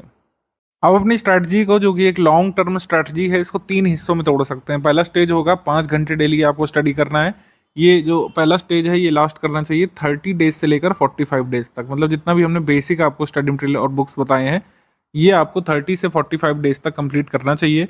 बेसिक बुक आपको कवर करनी है हिस्ट्री, पॉलिटी, ज्योग्राफी की, सिर्फ 3 कवर करनी है और तो किसी सब्जेक्ट की बताई नहीं गई है।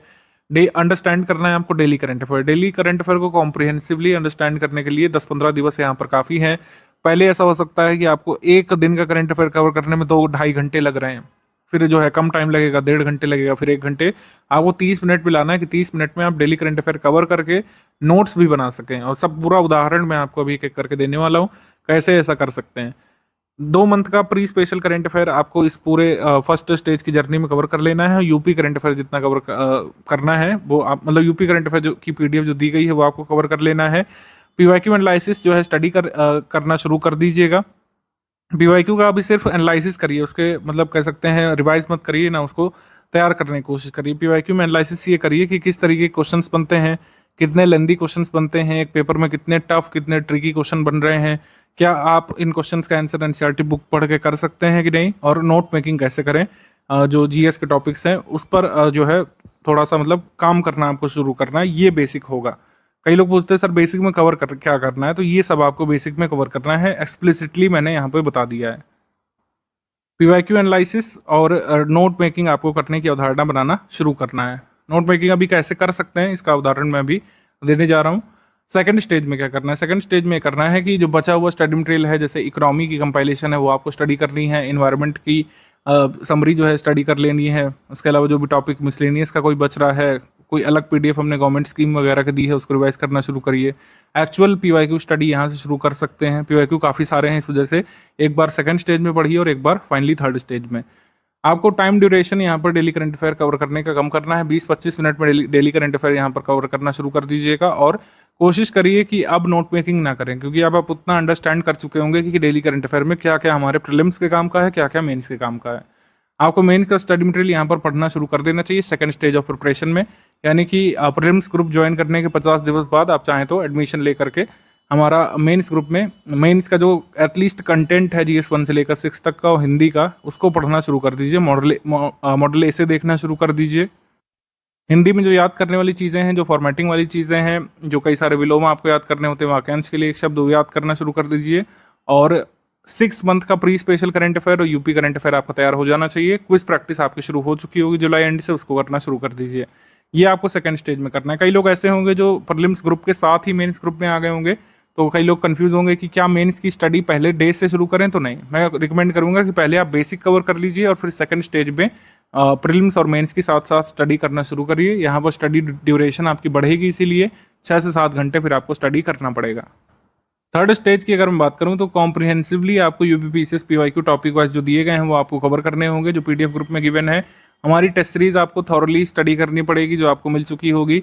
पेड क्विज के सारे क्वेश्चंस फिर आपको लगाने पड़ेंगे। पेड क्विज में क्वेश्चंस की संख्या हम ऑलरेडी बढ़ा देते हैं जैसे ही प्रीलिम्स नजदीक होता है, और एमसीक्यू बैंक भी आपको फिर लगाना शुरू कर देना चाहिए। मल्टीपल टाइम्स कंपाइलेशन लिस्टिंग जो 6 वर्जन दी जा चुकी होगी, आपको उसका रिवीजन करना है बार बार लगातार। सो इसी तरीके से आपका जो है प्रीलिम्स कवर होगा। ये थर्ड स्टेज जो है कब से शुरू होगी, जब एग्जाम डेट अनाउंस हो चुकी होगी, उसके 80-90 दिवस जब बचे होंगे तब आप थर्ड स्टेज में आ जाएंगे प्रिपरेशन में। तो ये 3 स्टेज की हमारी स्ट्रेटजी है जो आपको फॉलो करना चाहिए। अभी जिन लोगों ने फॉलो किया है उनको काफ़ी लाभ मिला है 2024 वाले में। 2024 वाले से हमने 3 स्टेज की स्ट्रेटजी यहाँ पे इंट्रोड्यूस की थी और इससे काफ़ी लाभ जो है हमारे विद्यार्थियों को मिला है। तो टाइम फ्रेम यहाँ पर आपको क्लियर हो गया होगा। 30 से 45 डेज आपके कैलिबर पर डिपेंड करता है, ये बेसिक हो गया 30 से 45 डेज। ये जो सेकंड स्टेज है प्रीलिम्स की एग्जाम डेट से 90 डेज पहले तक खत्म हो जाना चाहिए, और लास्ट स्टेज जो है ये प्रीलिम्स की एग्जाम डेट 2025 से 90 दिवस पहले आपका एक्टिवेट हो जाना चाहिए। ये टाइम फ्रेम रफली आपको रखना है। आप तो चाहे तो इसका प्रिंट या पिक ले करके अपने फ़ोन में रख लीजिए, और ये टारगेट भी यहाँ पर लिखे हुए मोटा मोटा कि ये आपको फॉलो करना है।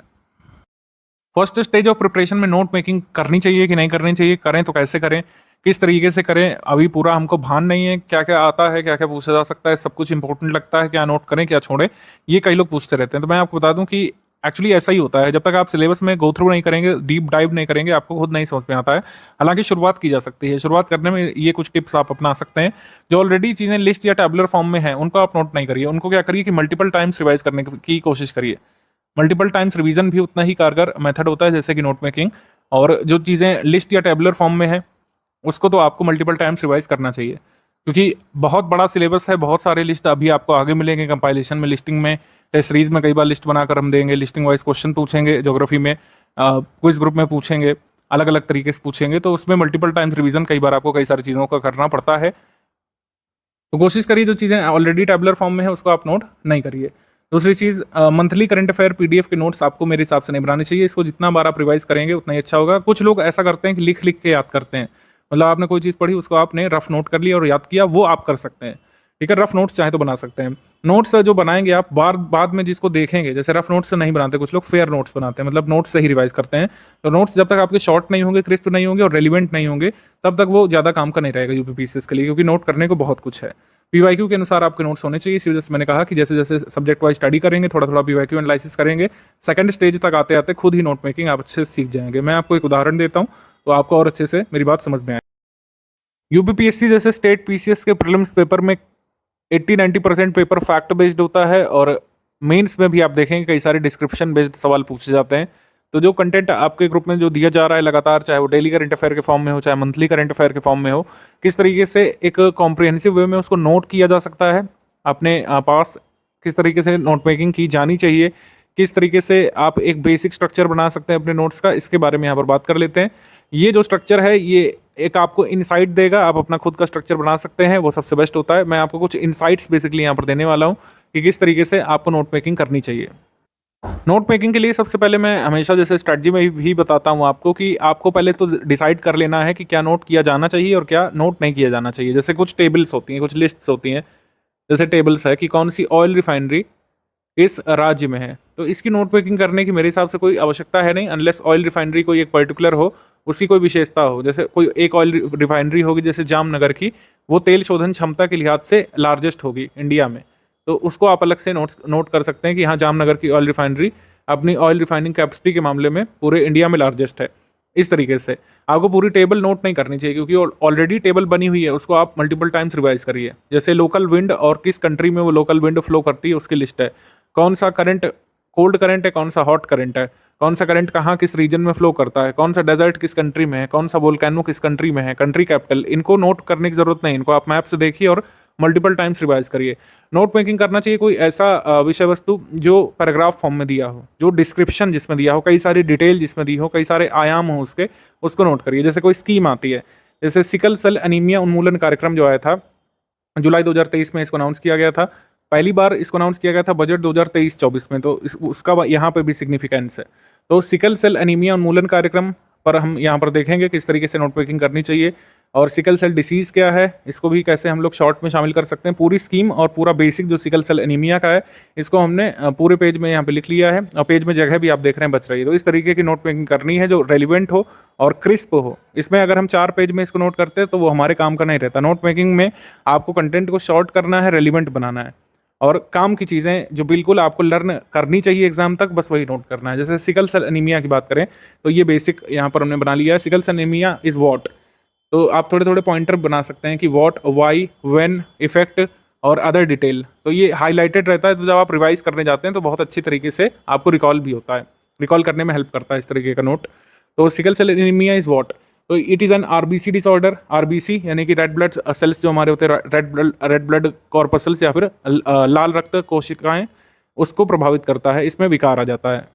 अब इसमें विकार आ जाता है, आरबीसी का आकार यहाँ पर बदल जाता है, आरबीसी का आकार विकृत हो जाता है। नॉर्मल आरबीसी का जो शेप होता है वो होता है बाइकॉनकेव, और सिकल सेल अनीमिया जब हो जाता है किसी व्यक्ति को तो उसके आरबीसी का कह सकते हैं आकार, आकृति कैसी हो जाती है, सिकल जैसा। सिकल का मतलब क्या होता है, सिकल इज व्हाट, सिकल का मतलब होता है दरांती, दरांती या हाशिया या हंसुआ जिसको बोलते हैं, वैसा हो जाता है, दरांती के शेप का हो जाता है। और दरांती के शेप का होने के बाद ये होता है कि फ्लेक्सिबल नेचर जो होता है आरबीसी का वो चला जाता है।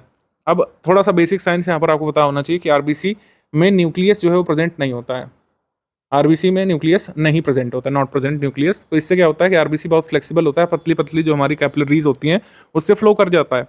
जबकि जब सिकल शेप का हो जाता है तो रिजिड हो जाता है, और पतली पतली कैपिलरीज जो होती हैं, रक्त धमनियाँ, उसमें फंसने लगता है। तो आरबीसी अच्छे से जो वर्क है उसका वो नहीं कर पाता है। आरबीसी का वर्क क्या है, ऑक्सीजन को पूरी बॉडी में ट्रांसपोर्ट करना। अब यहाँ पर क्या की बात हो गई, अब बात कर लेते हैं क्यों की, क्यों होता है ये सिकल सेल डिसीज। ये एक जेनेटिक डिसऑर्डर है, तो जेनेटिक कमियों के कारण होता है। जेनेटिक कमी क्या है, पॉइंट म्यूटेशन है। पॉइंट म्यूटेशन जो बीटा ग्लोबिन चेन में हो जाता है, हीमोग्लोबिन में, उसके कारण होता है। ये आपको एज इट इज लर्न करना पड़ेगा। अब इसमें अगर हम डेप्थ में जाएंगे कि what is point mutation, what is beta globin chain, तब ये बहुत बड़ा नोट हो जाएगा। तो इस तरीके से नोट मेकिंग नहीं होती है। हमारा जो करंट अफेयर आएगा उसमें दिया होगा पॉइंट म्यूटेशन क्या होता है, बीटा ग्लोबिन चेन कैसे बिगड़ जाती है, इसका पूरा डायग्राम वगैरह दिया होगा, लेकिन वो आपके समझने के लिए, जो एग्जाम के लिए वो याद रखना है, वो सिर्फ इतना है कि HbA यानी हेल्दी जो हीमोग्लोबिन है चेन, वो किससे रिप्लेस हो जाती है, HbS से, यानी कि HB सिकल सेल से। तो ये प्रभावित करती है। इसका कारण क्या है, पॉइंट म्यूटेशन, पॉइंट म्यूटेशन। और इसका प्रभाव क्या है, ऑक्सीजन शॉर्टेज हो जाती है बॉडी में, एक्यूट चेस्ट सिंड्रोम होता है, हाथ पैर फूलने लगते हैं कई बार, और ट्राइबल एरियाज ऑफ पॉपुलेशन काफ़ी ज़्यादा इससे इफेक्ट होते हैं। ट्राइबल पॉपुलेशन के बारे में डेटा आया था कि जितने भी ट्राइबल एरियाज में मान लीजिए 87 बच्चे अगर जन्मते हैं तो उनमें से एक प्रभावित होता है सिकल सेल डिसीज से, SCD से, सिकल सेल एनीमिया से। कौन से टेस्ट यूज़ किए जाते हैं, ये आपका बेसिक वाला हो गया। जैसे इसमें पूछ सकते हैं कि भाई कौन कौन से टेस्ट से हम पता लगा सकते हैं किसी व्यक्ति को सिकल सेल डिसीज हो चुकी है। तो high performance liquid chromatography test या फिर HPLC test, full blood count test जिसको CBC बोलते हैं, HB इलेक्ट्रोफोरेसिस काम आता है और आइसो इलेक्ट्रिक फोकसिंग भी इसमें काम आता है। ठीक है, तो ये कुछ यहाँ पे टेस्ट होते हैं जो किए जा सकते हैं सिकल सेल डिसीज़ का पता लगाने के लिए। अब सिकल सेल को एलिमिनेट कैसे करना चाहती है भारत सरकार? सिकल सेल एनीमिया को खत्म करने के लिए उन्मूलन कार्यक्रम सबसे पहले अनाउंस किया गया था बजट 2023-24 में, और इसमें कहा गया था कि वर्ष 2047 तक जब हम आज़ादी के 100 वर्ष पूरे कर रहे होंगे तो भारत से सिकल सेल डिसीज़ को हमको एलिमिनेट कर देना है। अब इसमें कैसे करेंगे? अभी बताया गया कि 7 करोड़ लोगों की सबसे पहले स्क्रीनिंग की जाएगी, जिसको टेस्टिंग बोलते हैं, कि पहले टेस्ट तो करें कि आखिर कितने लोग सिकल सेल डिसीज से प्रभावित हैं। तो इसमें 0 से 40 वर्ष के लोगों को, कितने लोगों को? 7 करोड़ लोगों को यहाँ पे टेस्ट करेगी सरकार 3 सालों में। पहले साल में क्या होगा कि 0 से 18 वर्ष के लोगों की टेस्टिंग होगी और बाकी बचे 2 सालों में पूरा 0 से 40 वर्ष की 7 करोड़ की जनसंख्या जितनी है उनको टेस्ट करेंगे। 7 करोड़ की जनसंख्या आप कैसे पता चली हमको? 7 करोड़ लोग जो 17 हाई फोकस स्टेट्स में हैं। ये स्कीम जो है या फिर ये उन्मूलन कार्यक्रम पूरे भारत में लागू नहीं किया गया है। ये एक फैक्ट आपके एग्जाम में आ सकता है कि 2 स्टेटमेंट दे दिया, उसमें क्लिक दिया कि सिकल सेल एनीमिया उन्मूलन कार्यक्रम को पूरे भारत में लागू कर दिया गया। ये गलत हो जाएगा क्योंकि इसको 17 हाई फोकस स्टेट में लागू किया गया है। अभी कहाँ से इसको लॉन्च किया गया था? इसको ऑफिशियली लॉन्च किया था PM मोदी जी ने जिला शहडोल मध्य प्रदेश से, जिला शहडोल MP से 1 जुलाई 2023 से। अगर कहें किस बजट में अनाउंस किया गया था, जैसे पेपर में आया था शायद 2022 वाले में, आई थिंक 23 वाले में आया था, 22 वाले में, कि जल जीवन मिशन किस बजट में अनाउंस किया गया था। उसमें नहीं पूछा किस तारीख को अनाउंस किया गया, उसमें पूछा किस ईयर के बजट में उसको अनाउंस किया गया था। तो ऐसे ही अगर सिकल सेल एनीमिया उन्मूलन कार्यक्रम को देखें, sickle cell disease elimination programme was first announced in budget 2023-2024, और ऑफिशियल डेट अगर पूछे तो 1 जुलाई 2023। इस तरीके से हमको देखना है। 17 हाई फोकस स्टेट्स के नाम एक बार देख लेंगे। क्या उसमें हमारा राज्य उत्तर प्रदेश शामिल है? तो उत्तर है हाँ, उत्तर प्रदेश राज्य शामिल है 17 हाई फोकस स्टेट्स में। तो इस तरीके से आपको नोट मेकिंग यहाँ पे करनी चाहिए। आप 3-4 पेज का कंटेंट जो है अगर आधे पेज में लाने लग रहे हैं तो समझ लीजिए आपको नोट मेकिंग समझ में आ गई है।